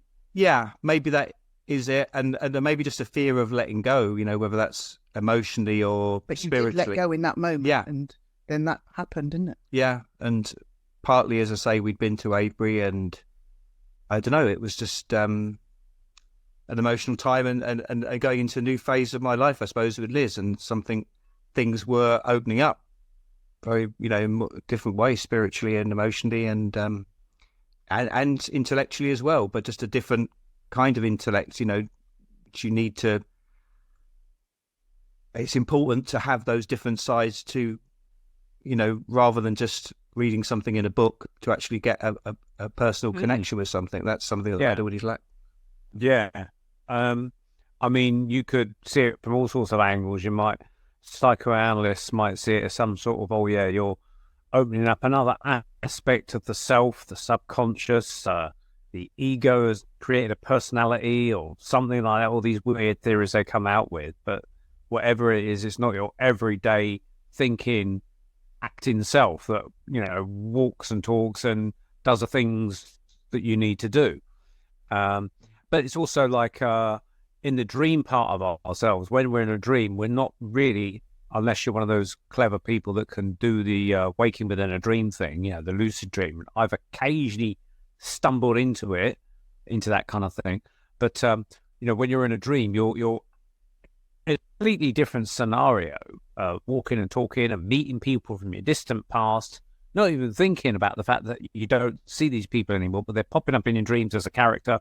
You're interacting with them, and you accept that when you wake up and you look back at your dreaming self, that's just a dream, but it's still an acknowledgement. It's still a characterization of yourself in some part, although it's framed on the inner network of your being rather than the outer network of your being. But it's still a very valid kind of personality, if you like, that constructs itself, even if it's on a temporary basis, to navigate its way around the psycho babble of your mind, if you like, It's like doing your shadow work, I think. Yeah, so what's the shadow work? Is this where you face the darker side of yourself in some sort of Freudian world or something? Yeah, well, it's more Jungian than Freudian. But have you ever seen the film Fight Club? No, I haven't, no. Oh, Neil, you need to watch that. That is basically all about somebody doing their shadow work. I can't actually tell you because it's big spoiler alert, but yeah, he confronts his shadow, I would say. And I think we're all constantly trying to do that. Well, maybe some of us are repressing it, but I think if you repress it, maybe that is when it comes out, potentially, in a visceral way like that, like it did for Mark, maybe. I don't know. Yeah. And yeah. Go ahead. I think so much of what we talked recently on our channel about, it seems like with the way they're doing the modern world with the media and that, it's like they're making the shadow the hero, and you got so much of these things that are in Hollywood and TV, internet, and it's making the dark side as if that is the thing to be admired and the way to be. But that to me is a perversion, a twisted idea of doing your shadow work, is actually making the shadow take over. So that's the whole, when we were talking about the Crafty Nihilist, It's kind of me doing my shadow work. It's accepting that nihilistic part of me and kind of integrating it in a positive way, like with my creativity. So the light and the dark, but in our logo, it's balanced. But like Mark says, you know, Superman used to be a good guy. Batman used to be a good guy. He's kind of a bit of a scary bad guy these days, you know, and it's almost like, okay, we've integrated the shadow. I know, let's make the shadow a hero. And it's not supposed to be like that. It's supposed to be an integration of both light and dark, in my opinion. Yeah, absolutely. As far as what you described at the beginning, Mark, this I think is a very obvious case of sleep paralysis. I know that because I experience it too. I think I have sleep paralysis probably about maybe once a fortnight. It's quite common. Usually when I'm in a shallow sleep, like maybe if I wake up then in the morning and go back to sleep for a little bit before my alarm clock goes, excuse me. Don't go into it now, Ben. No, that's talk sleep makes me yawn. But I'll wake up and I am like completely, I can't move at all. I'm just completely paralyzed apart from my eyes. Oh, that panicky then? Do you get a little bit nervous about it? No, because it's something I've had my whole life. I know people who experience it just like it's something happens spontaneously, just a one-off in their life, and it's terrifying for those people. But for me, I know what to do. I just lie there for a bit, and it eventually wears off. And while I'm in sleep paralysis, I can open my eyes, look around me, and everything just looks as it does normally. But every so often, it's only happened a handful of times. I do see beings in the room with me. One of them is a humanoid being with a big black cowl like the ring wraiths in Lord of the Rings, and it just stood by my bed and just looked at me. I couldn't see its face because it was covered in this hood, but I got the sense it was just standing there looking at me. There's another instance where I saw a strange old Chinese-looking woman with a big buns in her hair and like pins in the buns, and who was sort of wearing a scruffy blue dress, and she was leaning over like that and shivering and like that, you know. And funnily enough, I was actually lying in this bed. It was daytime, and I was lying in the bed. My partner was beside me. My partner at the time was beside me. And I remember I was lying there with sleep paralysis, but I was like just managed to get words out to alert her. I was saying, Sue, like that. I could hear myself like calling her name. And what happened was I eventually woke up and the apparition disappeared as soon as I woke up. And I asked Sue, I said, did you hear me calling you? She said, no, you were completely silent. You were asleep.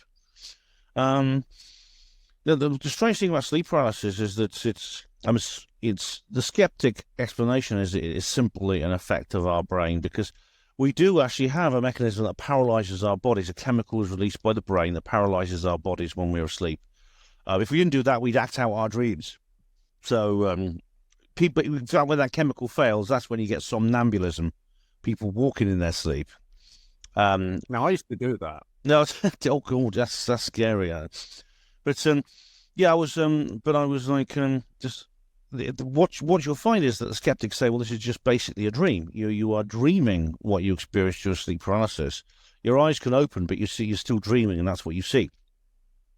You see the beings, but the strange thing is these beings you get, the cowled figure, the hat man, the big dark shadowy man with a big broad brimmed hat, the old hag who's a incredibly ugly and foul, nasty old woman with a big scruffy dress and very ugly ragged dress, big broad brimmed pointed hat, which is interestingly is the Hollywood meme of the witch, which I find very interesting in films like Wizard of Oz, which I find very interesting.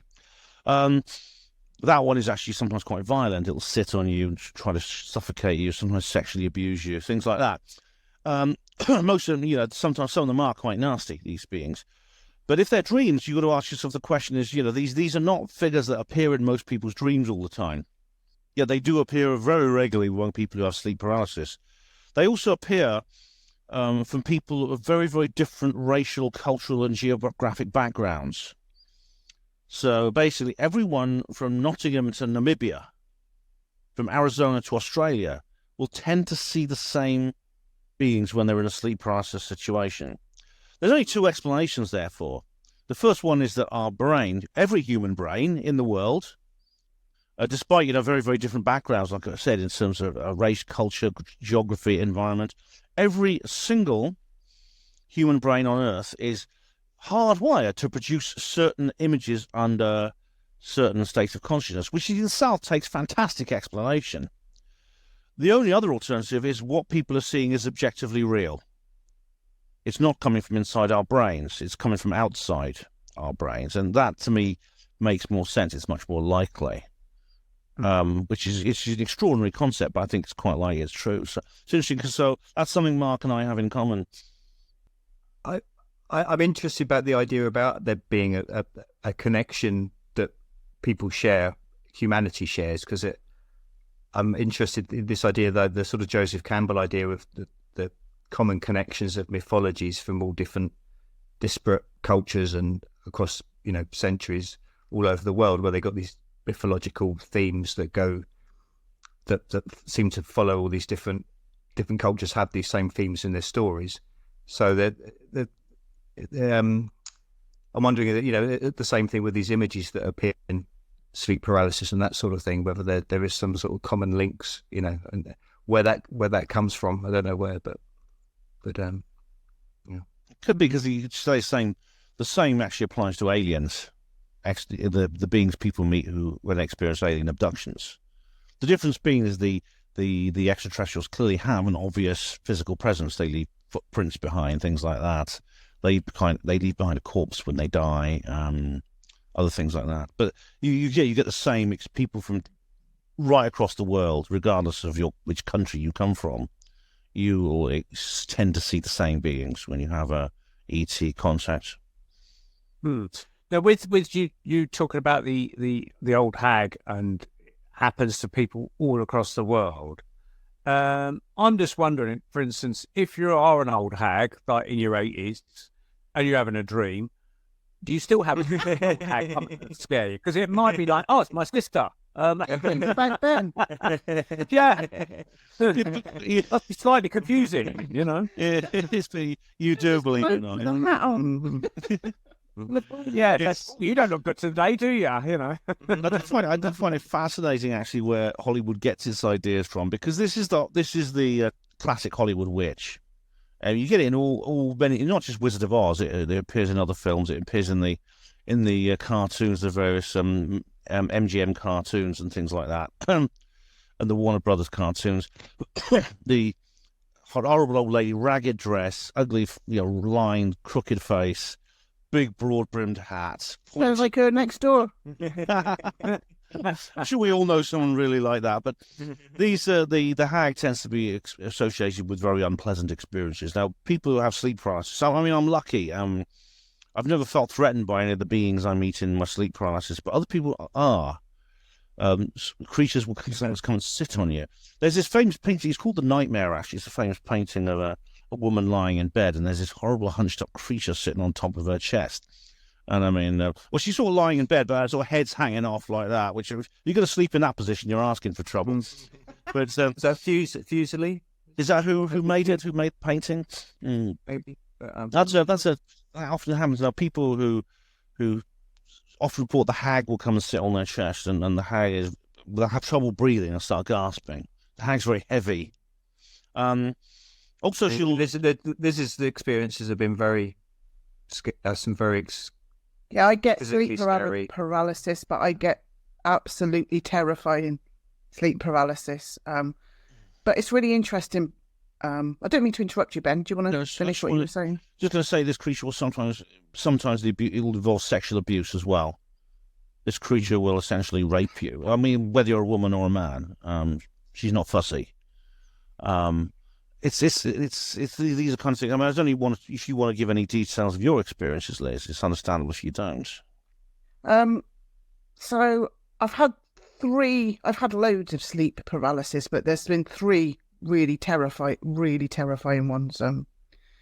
So the first one kind of relates to what we were talking about earlier and where I live. So Box Tunnel. So many years ago, when I was with my ex-husband and the kids were little, we're talking, I don't know, 20 odd years ago, we bought a new tent, like an 8-man tent, because we were going to go camping. So we set it up in the garden in Box, which is right next to, it's as close as you can get to Box Tunnel as you'd want to get, to be honest. And so we set the tent up like you do, just to see if you can set it up. And then the kids wanted to sleep in there that night. So me and my ex-husband slept in one of the pods. The kids slept in one of the other pods. And, and that's when I had a sleep paralysis like you're talking about, Ben.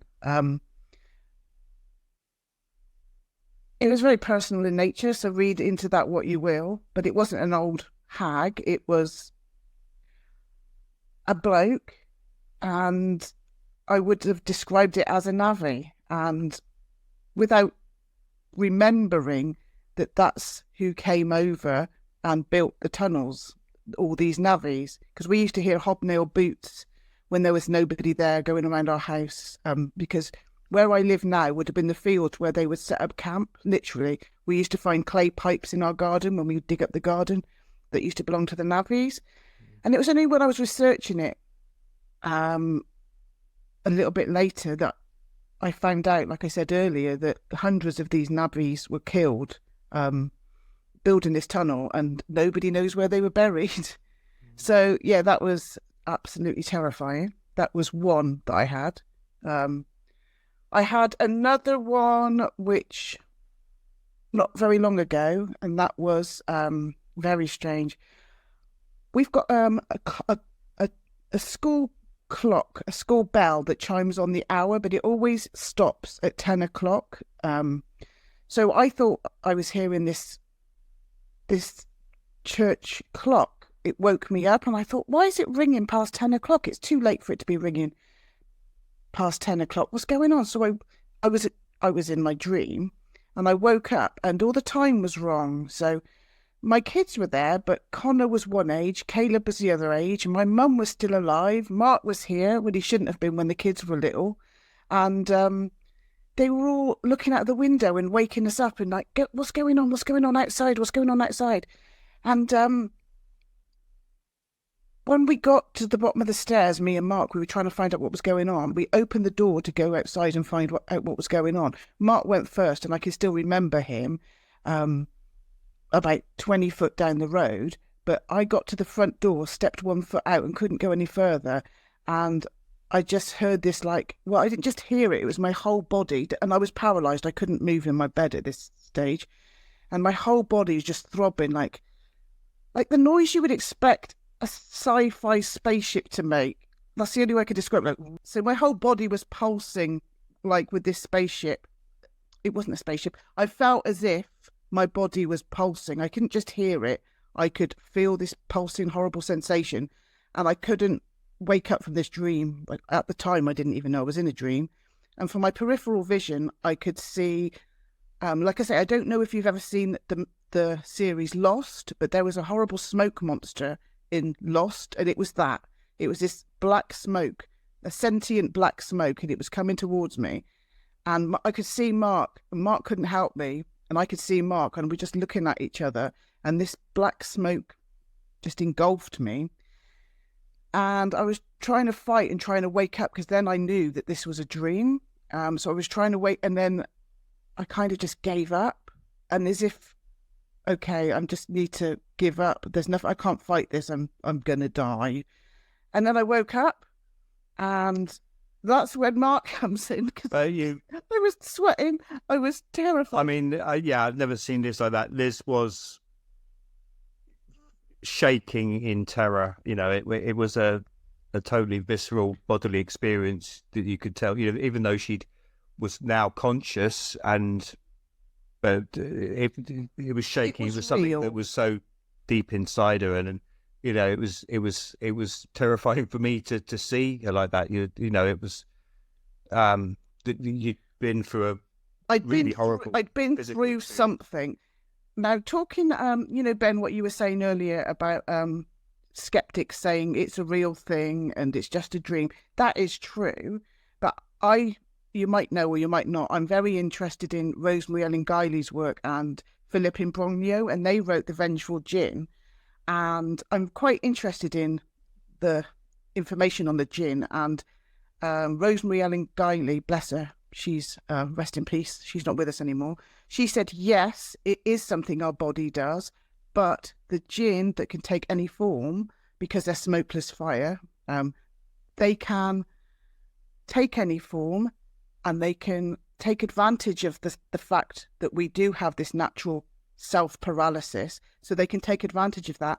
They can also induce that. So yes, it's a natural thing that we do have this paralysis in sleep, but that doesn't mean that there isn't an entity taking advantage or doing terrible things when we're in that state, if that makes sense. Mm-hmm. Yeah, it does. It's grabbing you while you're down. So. Literally.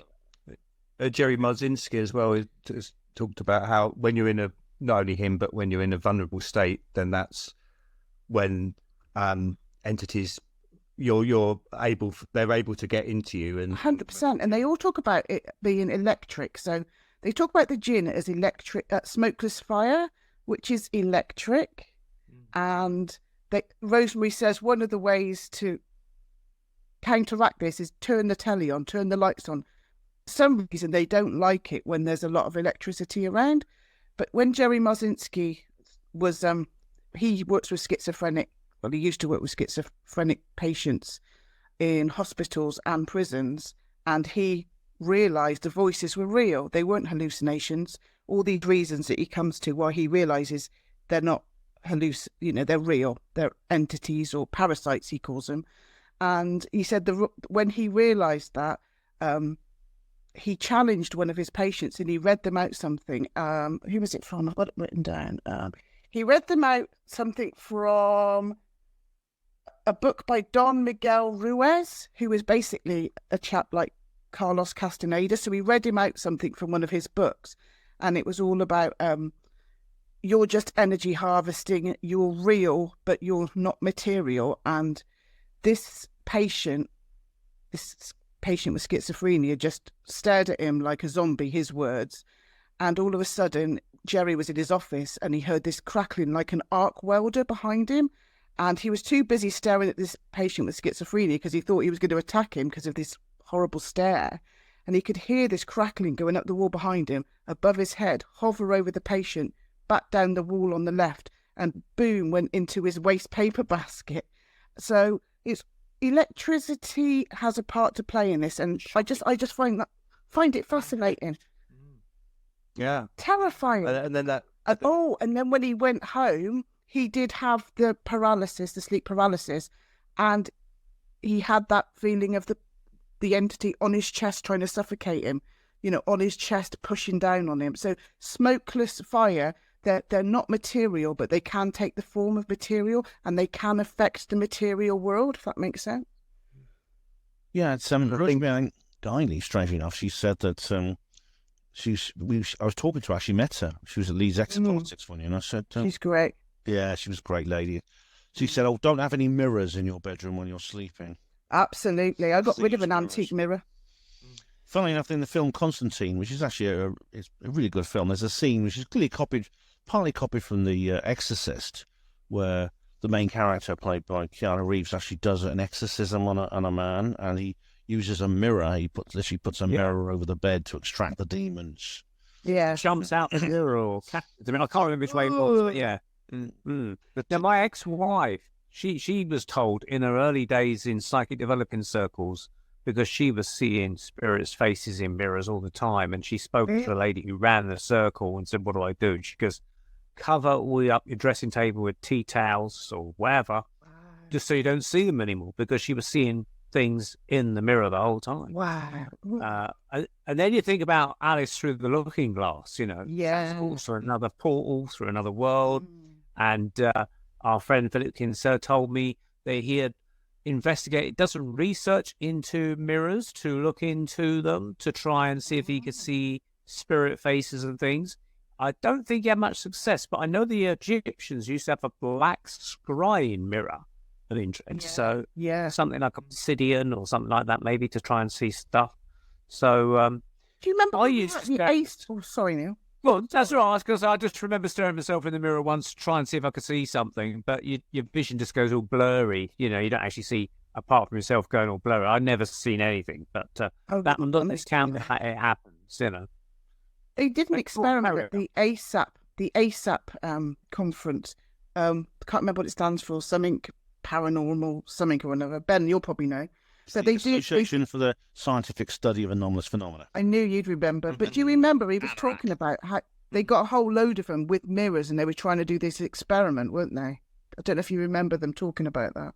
Yeah, you stand. They told me to lower the lights in whichever room, not completely, not so it's completely dark, just so it's very, very dim. Stare at yourself in a mirror, and you'll see the face of some kind of monster appear over your face. It's quite. I mean, I did try it. I mean, it's quite scary. I mean, it's something I actually did when I was a kid, and I noticed when I was a little kid. But I think it may have something more to do with the workings of the eye than the appearance of the monster. But it's still, it's the sort of thing they like to do. Funny enough about Jerry Marcinski. Yeah, I just want to mention about Jerry Marcinski because I listened to a couple of his things as well. He was trained as a psychiatrist, which is how he got into this, treating schizophrenics. During his training, he was told over and over again, never ever humour the patients with their fantasies. They are just fantasies. They're not real. Don't even discuss them. Don't even think about them, and certainly never try to just discuss with what they might be like with the patient. So this is interesting because of course he broke that rule, which is how he did his research, and it must be very, very difficult because there's clearly some kind of denial, maybe even an active cover-up within the medical establishment of this phenomenon. So maybe. Well, he was making them better, Ben, so they didn't need their medicine. Yes, that's right. The whole Prozac and the drug cartel. Yeah, the old Anzapine and things like that. It would lower the sales figures, wouldn't it? The shareholders won't like that. But I find that very interesting, and of course this is a pattern repeated over and over again, especially in things like ufology, where the phenomena is denied and rejected by the establishment. But good old Jerry, though, he broke his rule. He spoke to the patient about it, and he discovered so much about it, not least in the clinical sense. He found the means of a much more effective form of treatment. Yeah. Touch of the old Robin Williams going on there, I think. Yeah, Patch Adams. Yeah. So, Liz, you mentioned also about, was it your son seeing a UFO once? Yeah, so that was a very strange one because my sons are both, awake, whatever the word we use these days. They think I'm a nutter because of the UFO bit, to be honest. That's the only bit they think I'm a nutter about. But I couldn't figure out if it was 2019 or 2020, if we were just going into lockdown or if we were in lockdown. Yeah, can't quite remember, but yeah. But yeah, it must have been just before. Well, it must have been late at midnight time because we were both asleep, and then all of a sudden Connor's shouting at us to get out of bed, and he'd been watching this thing for bloody ages and didn't wake us up. And he's like, "Helicopters don't move that fast, Mum. Bloody helicopters don't move that fast." I'm like, "Well, it's gone now." Are you telling us? Yeah. I mean, The weirdest thing about that was, so he'd been watching this thing, demanding that helicopters don't go that fast. And he is a bit of a cynic when it comes to the UFO, so he wouldn't have said that. And then me and Mark are looking out the window trying to see what he's seeing. And all of a sudden, these torchlights come through all of our windows, through Connor's window, through my window. That was a bit terrifying. So we shout out, "Oi, what the bloody hell's going on in the garden?" And there was these coppers, these bloody policemen, searching through our garden and searching in through our window. And we're like, "What are you doing?" And it kind of didn't just... It had to come up, didn't just come out of his mouth, did it? It was almost like, we're looking for a middle-aged woman. And it wasn't, we're looking for a middle-aged woman. It was almost as if it sounded like an excuse. Yeah. That was the only time I'd phoned up and reported it to the police, a UFO sighting, I must admit. It does seem a strange juxtaposition, kind of having seen the strange lights in the sky and then police shining torches in the garden, and it's searching for something. Yeah, exactly, and not something that we've ever had before or since. We're closest to the tunnel. Yeah, and Rudlow Base. Yeah. Oh, and Liz had also seen a UFO in a different occasion many years previous to that. Time. What was the previous occasion? What was that UFO about then? So that was kind of... Ben, do you remember when we were looking for Rudlow Manor and we went and asked that posh lady? And it was by there. So this was years and years ago when I don't even think my youngest son had been born. Caleb must have only been 1 or 2. And I was with my ex-husband, and we were driving back from Corsham, so we must have been going out for a meal or something. My mum was babysitting Caleb, and we got to the top of by Rudlow, and I can remember about 5 lights, all different colours, and I can't remember the details, but I can remember it was so significant that me and my ex-husband, we pulled the car over and we did that like in all thing. But then I can't remember anything except for being back at home and saying to my mum, turn the telly on, it's going to be all over the news. And my ex-husband was like, oh my God, we didn't know the word disclosure then, didn't know that was a thing, but we're like, this is it, it was so, from what I can remember, it was almost like Close Encounters kind of lights. It was so over the top what we saw that we were convinced it was going to be all over the news. Absolutely nothing. And then I forgot about it for 20 years. But I have been doing some research, Neil, and I found some, if I can find it, I might have to just read this out because I won't be able to remember it. Some Freedom of Information reports on gov.uk with regards to sightings around about that time, so 1997. And the ones that make sense to me, because my birthday is the 10th of July, and the one that jumped out to me was on the 11th of July, and that would make sense as to why I was out. Because, I had a young son, I didn't go out very often, so the only time I probably would have gone out was for my birthday. So what I discovered on these reports, that from the 6th of July, 1997 to the 11th of July, there were 16 reported sightings over the UK, and 7 were similar to me. So if I can just give you a few examples. So the 6th of July, Skegness, Lincolnshire, a bright star-shaped object. It had sparkling red, green, blue and white lights. That's what I saw. It made erratic movements and slowly moved to the south. Then there was Wrexham on the 8th of July. One object with 4 lights, all yellow-orange in colour. It moved to the north, then turned to its original position and disappeared. And there's 2 or 3 more, but the one on the 11th of July was in Swindon, and that's only 25 miles up the road from me. So that was possibly on the same night I was out. And they reported 2, possibly 3 lights, sometimes looked like fireworks or stars, all fairly bright. The lights were going round in tiny little circles. Now, the weird thing is, it was such an event, a phenomenon, and then I forgot about it for 20 years. That's strange, isn't it? Yeah. So, do you think you had missing time or something? I mean, like it's a story not untold. I couldn't honestly say, I couldn't honestly say because I didn't look at the clock or, I just remember not remembering. Yeah.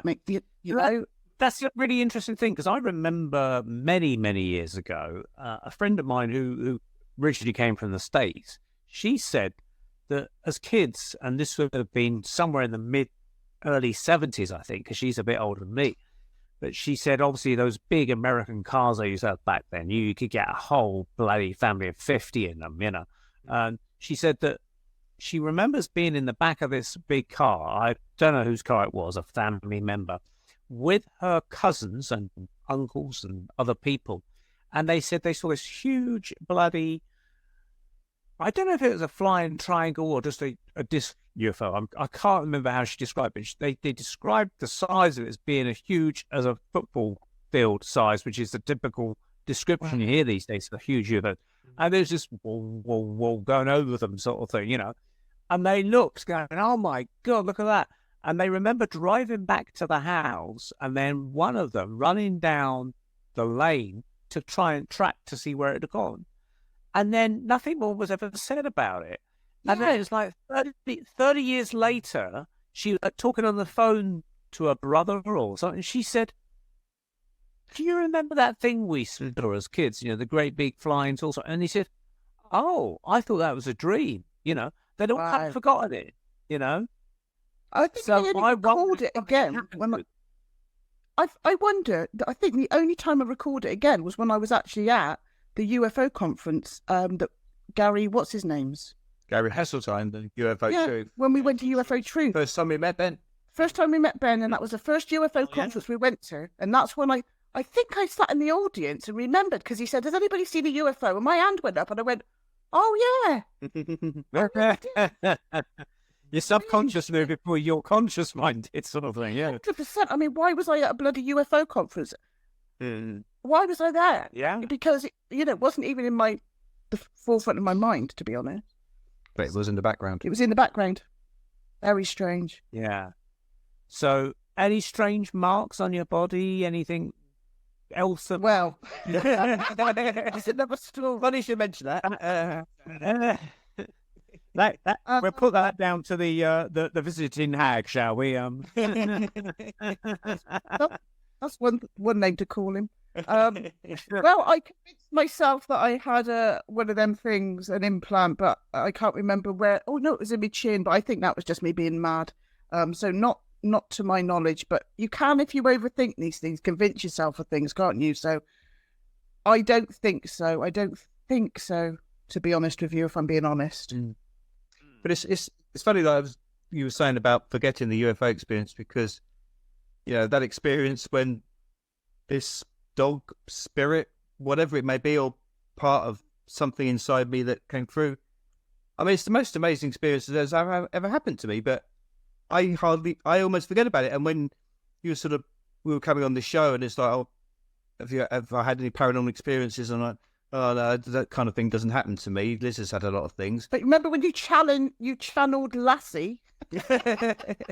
Yeah, I mean, and it's like, bloody hell, yeah, well, there was that. That was Luminel, but it just went to the back of my mind, and maybe that's something to talk more. I mean, you'd have a whole book by this time, and you'd have an agent.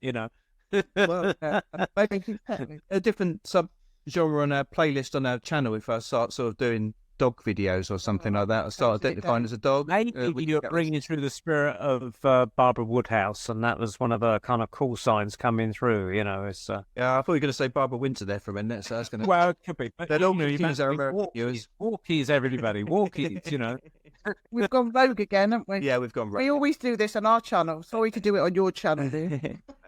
So, the Richard D. Hall material. This is obviously something I actually met Ben at a Richard D. Hall conference when he did something in London. So it's interesting. It kind of brought us all together in that sense. So I heard about Richard D. Hall one time. I was reading comments. I was watching UFO videos on YouTube, and someone in the comments said, "Oh, you've got to watch Richard D. Hall's NATO and the Human Mutilation Program." So I thought, oh, what's that then? That's cool. So I copied the title, punched it into YouTube, and came up with it. And I remember watching it thinking, oh my God, this is disturbing stuff, And then I sort of found out about the Richplanet website and started to watch all the videos on there. And it just went from there, really. I really did like his early stuff. He talked about the UFOs and the mutilations, the aliens, and then he started to get into all sorts of other stuff. Wasn't so much interested in the historians, Baron Blackett and all that kind of stuff. It wasn't really my kind of time team cup of tea sort of thing, But and then he started to get into the other sorts of stuff like the Boston bombing or the Manchester bombing and that kind of stuff. So where does he now sit in your kind of thing? I mean, do you still go with him, or is there any particular part that you really enjoyed, or is it? I think he's one of our. I personally think he's one of our kings, if you know what I mean. He's one of the kings in this movement, I think. Yeah, I mean, well, as you said earlier, he was one of those that made me open my mind to a lot of things, just because as someone coming from a point of view where, believe in the more mainstream, albeit sort of thinking, oh, authority's bad, but still believing a mainstream. The way that he forensically dissected things and presented such very good arguments, just so detailed. Obviously, the Madeleine McCann, the Joe Cox work that he did, I think, as well, was something that really blew my mind. You know, just the way I thought, I can't, you know, you can't argue with this. I think, you know, he's so that detail, I think, but yeah, I mean, a very broad section of his work, really. I think so much, you know, even the historical stuff, like you say, did fascinate me as well. Historical stuff. Yeah, so I think he became quite a good also platform for other people presenting their work, and he's almost like Britain's Alex Jones now. I think. Well, they had to have a scapegoat. Or the establishment have used him like that. I think with this court case, they're trying to make him like Alex Jones to set an example. They're obviously trying to crush free speech and, you know, people's right to think for themselves and question authority, and he's been used as a scapegoat, I think. This was something I predicted, Ben, actually. You've been to the court case to see it all happening. So when you got it from the horse's mouth. So what's your perception of the whole thing? Well, yes, I went into the public gallery of the first hearing where Richard was facing these charges, this lawsuit. It's something I predicted, actually, because when Alex Jones was prosecuted for supposed harassment or whatever charge they brought on him for questioning the Shady Nook incident, you've got to be careful what you say on YouTube. The families of the alleged victims sued him. This seems to be, I said this is a tactic they're using, it's outsourced lawfare. Rather than just passing laws to silence people, they get these litigious paramilitaries to come in and do it for them. And I said they're gonna do the same thing in other countries. They're gonna take on David Icke over here. And I thought they'd pick on David because David is probably the biggest and most famous of the people in the conspiracy over here. They said they chose Richard. That's probably why they didn't, Ben. That's probably why they didn't. Maybe they thought he was an easier option. It could be they thought they'd tackle Richard because he'd be a softer target. Well, they certainly underestimated him in that case. Well, Richard's actually handling it very differently to Alex, and I think he's doing the right thing. When Alex Jones was facing these charges, he grovelled and he took the knee and he apologised. He didn't really mean it over and over again in court, and he got him precisely nowhere. They still screwed him ragged, and I knew they would do that. Richard instead has decided to run at them. He's standing his ground. He's sticking by his guns. And Andrew Johnson did a video, but Andrew Johnson did a very interesting video about that, where he predicts that probably this whole thing will be dropped eventually, because Richard's defiance is will inevitably lead to it'll backfire on the establishment, because in no way there's absolutely no way that the Hibbets are actually behind all this. I mean, they say they are apparently, but I mean, they made comments earlier on saying they didn't really care, didn't really bother them much, and then suddenly they're in contact with Mariana Spring at the BBC, and before you know it, then suddenly Martin becomes all uppity about it and all oh my goodness me, righteous indignation. I'm going to sue this guy, and then he did this TV show, he did a radio show and a TV show, which is a complete piece of emotional manipulation and propaganda. It was totally and utterly devoid. Factually, it was a factual vacuum, but loaded with sentiment. Like propaganda, good propaganda is. It appeals to the heart, not the head. It doesn't try to persuade rationally what good propaganda or effective propaganda does. As it builds up powerful emotions in the people. It says, look, this horrible thing's happening. Is this evil man behind it? The thing is, they can't fight the truth, Ben. That's why they're not allowing him to bring his evidence to court. They're not actually allowing him to show the truth. That's why I think it'll fail, because the only way to prove that he's wrong is to let him show his evidence, and they're never going to do that. Yeah, but the first court hearing was all about that. And what Richard wanted, what happened was the Hibbets were they had their barrister in there, and he was trying to prevent Richard from bringing his evidence. This is why, by the way, they chose harassment rather than libel. Yeah. Libel, the industry standard for this sort of thing is libel, where they. But the thing is, if they're going to actually sue you for libel, that is basically saying nasty things about you.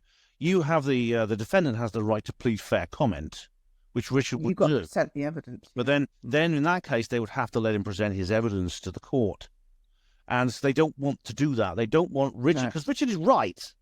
Yeah. Hibbets are wrong. This is the thing. They don't want the jury to see that. Now, all I can hope is, that this goes Richard's way. But what I do know is fortune favours the bold, and Richard is being bold about this. He's doing exactly right what Alex Jones did wrong.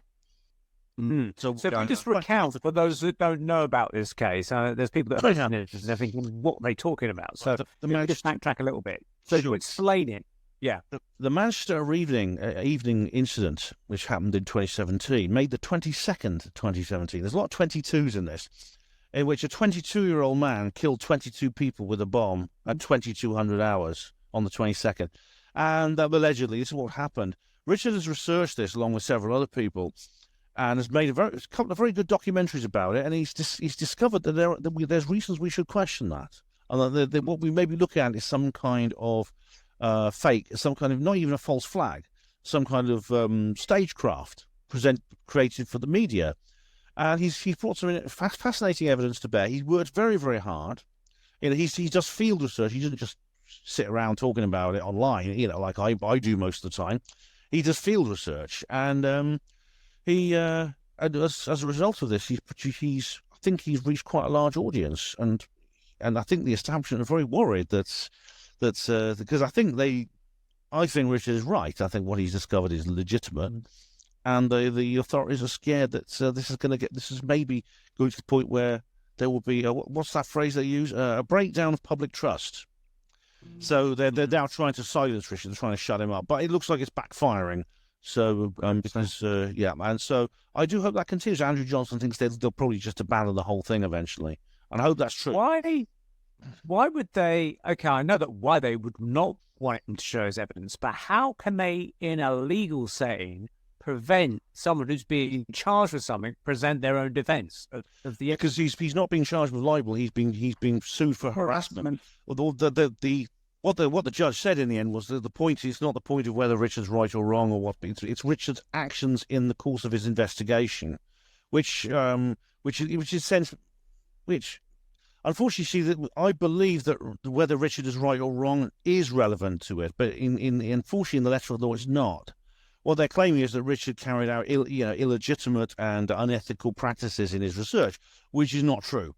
And Richard is actually very obvious, but they're trying to fix it. They're trying to poison the media against him by saying, "Oh, he followed a disabled girl along the street and pointed the camera at her. He had a sharpened spike." The sharpened spike. Yeah. Sharpened spike. Marianne Spring, this young woman who works for the BBC, she's behind all this, I think.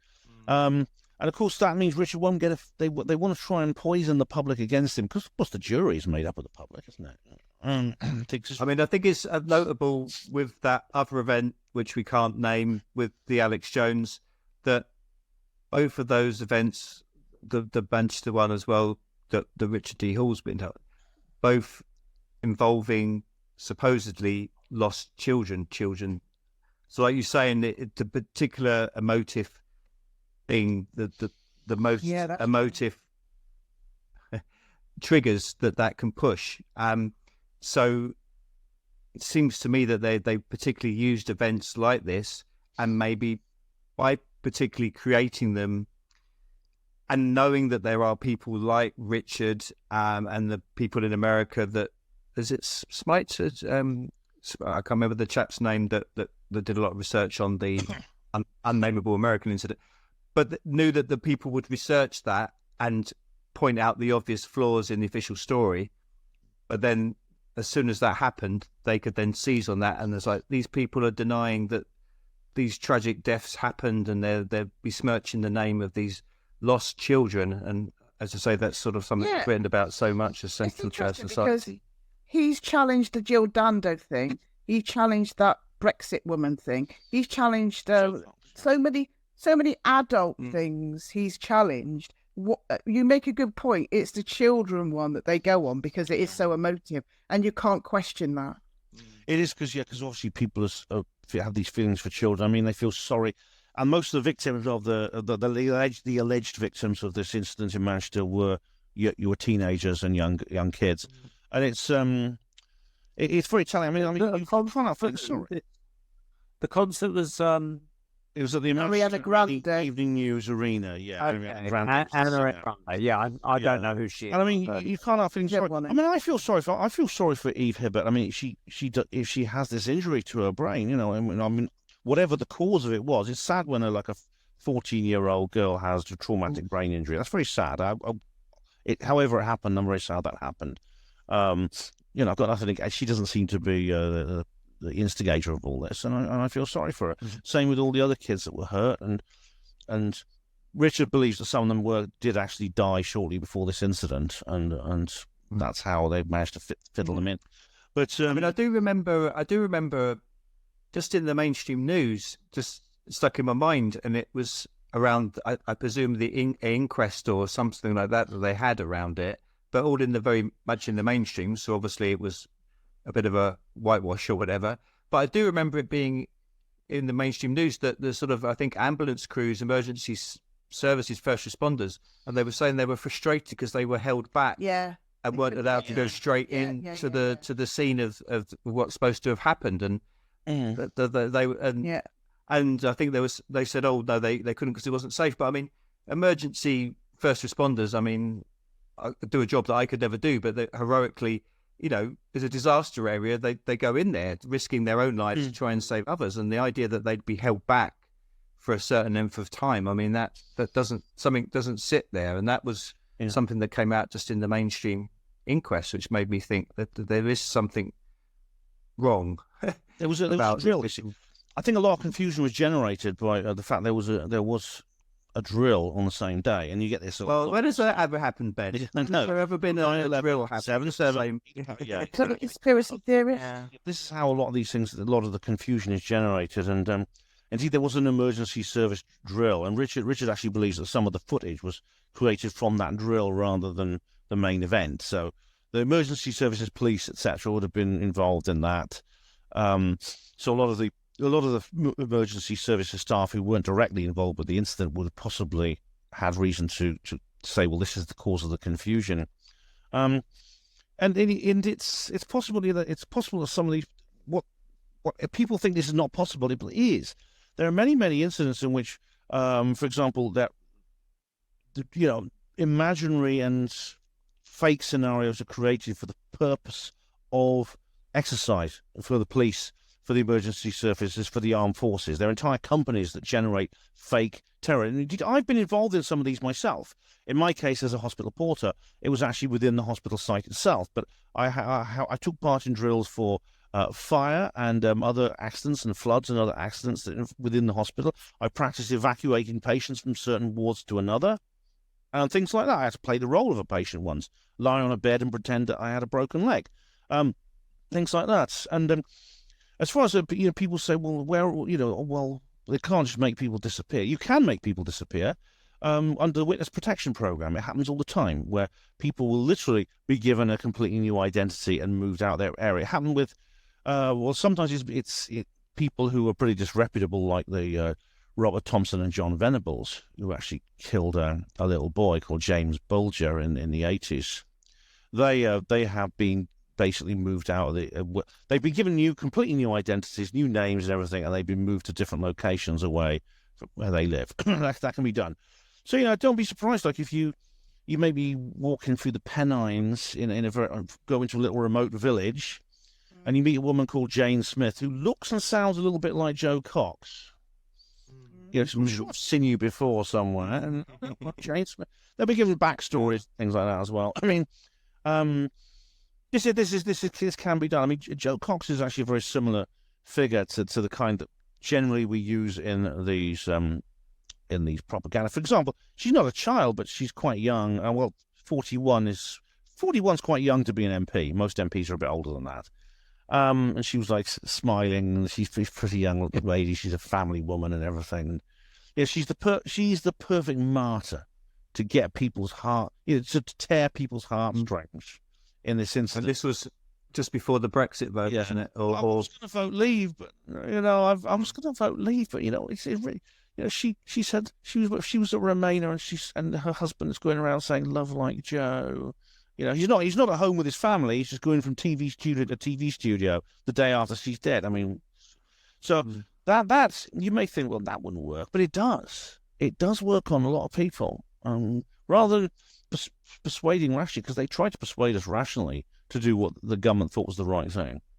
Cameron even sent 3 million leaflets to us to say, "No, stay in the EU." Didn't work. So yeah. But so I think Richard is right. I mean, he's not right about everything, but I think he's right about this, and he certainly should not be being treated like this. No one should be treated in this way, and it's despicable what they've done to him. And I hope things work out for him. I really do. I would give a shout out because you can give donations. If you go onto his website, I think it's just worth a couple of quid just to help him out with his legal fees. You know, just a little shout out. I think. Yeah, Richplanet.net, I think, is the website. Yeah. Absolutely. So, will you be going to any other court cases coming up, Ben? If I can, yes, I'll report on them. I've reported on the 2 so far. The second one was just online, Microsoft Teams, but I'll report on as many as I can. Yes, and of course, Is there a date appreciate the emotional support. You know, is it July or something? A date's not been fixed yet for the final, because there's going to be at least one more hearing, and we've got no date for it yet. Should it go ahead? Because it might not even go ahead. Because I was thinking about this, where he wasn't allowed to show his evidence, which I thought was really, really, absolutely, what the hell's going on there? You know, why can't you defend yourself and allow to show your evidence of why you think you better? And I thought, hang on, that's just a bit like the Helen Duncan case in the Second World War, where they prevented her from giving a demonstration of her own mediumship to prove that she had these supernatural powers, if you will, to the court and the members of the jury, and they voted not to entertain that at all. She wasn't allowed to prove herself. You know, if you're ever in court and you're facing some kind of charge, you know the trial is rigged against you when you have the potential to exonerate yourself and you're not allowed to. They give you they give you a different route to try and exonerate yourself, and there's a very easy way of doing it another way, and that to me is there are parallels between the witchcraft trial and what's happening to Richard. Definitely, a lot of parallels. It's interesting. Yeah, as well as very unfair and history. Yeah, as well as very unfair, and of course very distressing for Richard. Well, we wish that. Yeah. 100%, and it's so important because it's as you've been saying, Ben, and it's part of a much bigger program where they're trying to stop anyone dissenting from challenging the New World Order, and so it is of crucial importance because if they get away with this, then obviously they're going to do more, and it's just going to prevent any of us being able to speak out and talk about these things. So it's vitally important to these defended. Yeah, that's the ultimate objective, to create a common law precedent which can be used against other people. Yeah. If Richard goes down, we're next. Yeah, it's all about his fight is all of our fight. Yeah. Right, I think we're coming to the end of our show here, folks. I mean, we could obviously go on all night, but we have to draw a line somewhere in the sand, and we're now over an hour into our second part. So I think that is probably a good conclusion to end upon. So I'd like to say thank you to Liz and Mark Froud for joining us this evening on the Paranormal Peep Show to give us some insights into your lives. Do you want to tell the audience about your channel and about your websites and about your art and anything else you want to tell us about before we leave you?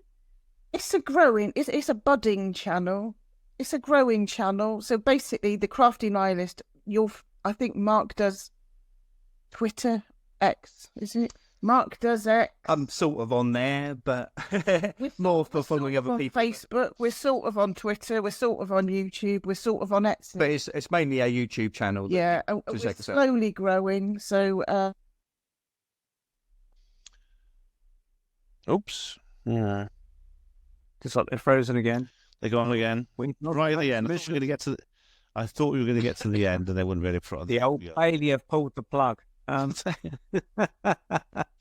Well, I can say that they do have a YouTube channel, and they do their live quiz shows, I think, on Saturday nights, don't they, on the Crafty Nialist on YouTube. It's worth If anyone wants to join them for that, I think it's like 7 o'clock, 7:30 p.m. or something.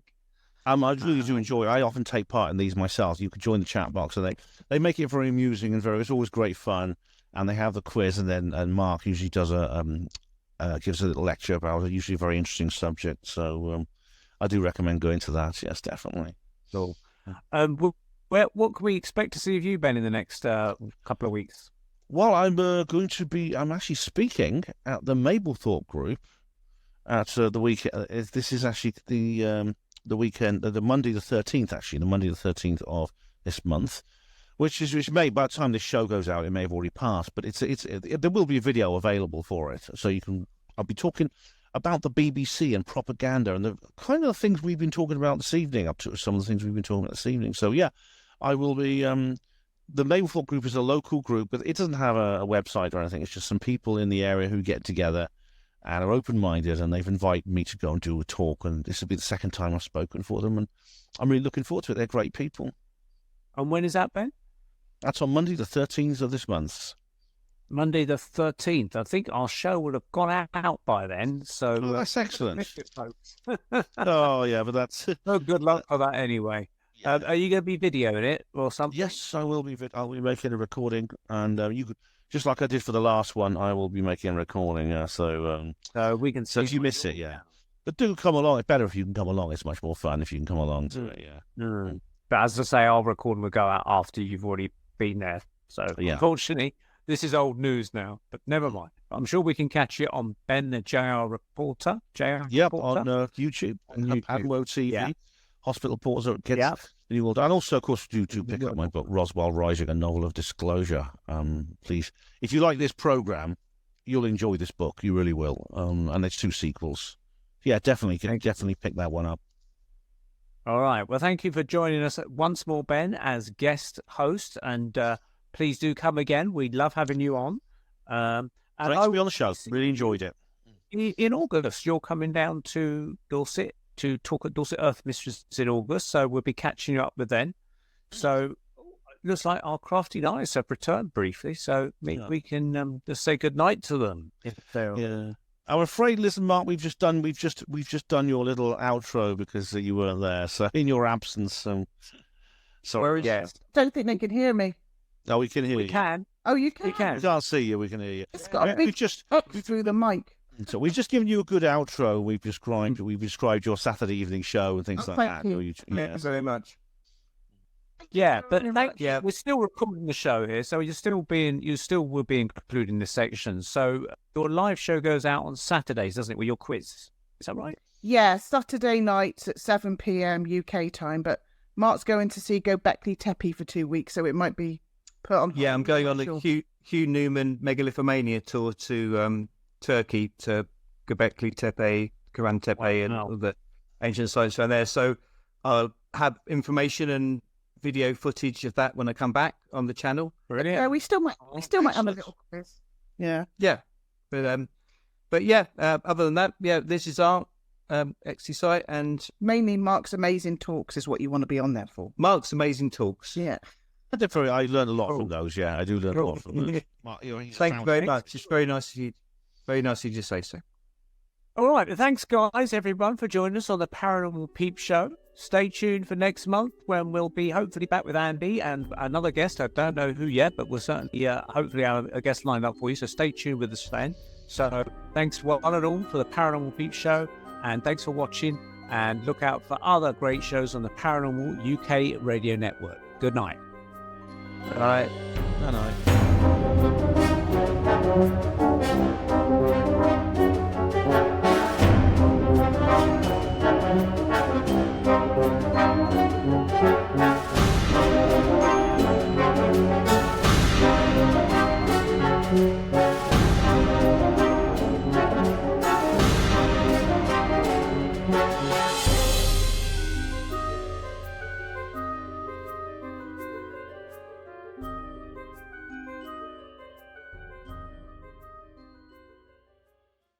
You're listening to the Paranormal UK Radio Network, #1 for paranormal topics in the UK.